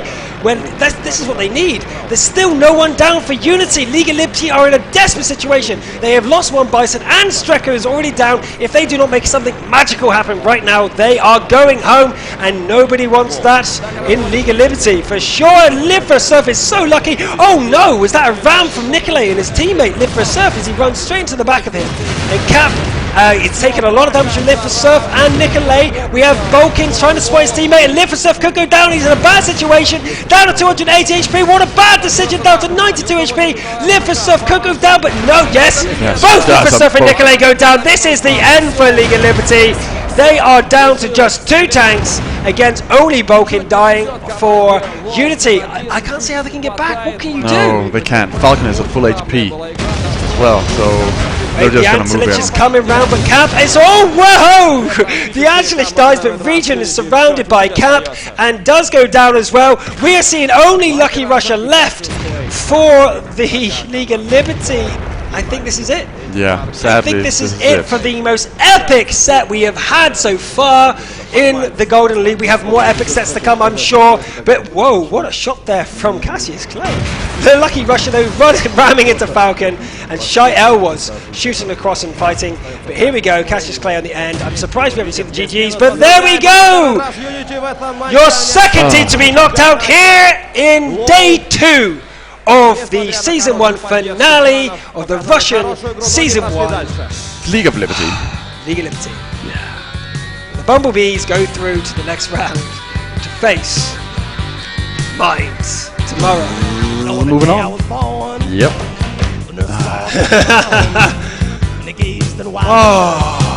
Goodbye, League of Liberty. You were entertaining, and we will miss you. Yes, you were entertaining. 6 players. Look at the faces of Unity. They didn't know they were going to win. We won! We won! Oh my god. League of Liberty shaking their hands, laughing. The stress now is coming out. Hopefully we get an interview with some of the players. Streko hopefully goes on stage, or the Antelich. I want to see what they have to say about this. Yes. Ah, dear oh dear. Unity 2, League of Liberty 1. Closest game. First ever. First one that hit the third map, Ребята, and it needed the third game in the third map, and it went to 4 games in one of the maps. Crazy close. Couldn't get close to the map if we wanted to. The Antelich is on stage now for the interview. после этого матча. Это было просто море эмоций, море напряжения. Shaking! Look at the Oh my Antelich god. He is sweating, he's shaking, and oh wow, I don't blame him. And he's exhausted. Look at the fatigue. Understandable. Been going at it for what now? Yeah, and 2 hours. 2.5. But it's okay. They got some rest now. They can rest until tomorrow, have a few drinks, kick their feet up, and relax now until tomorrow, where they're going to have to perform just as well against Mine.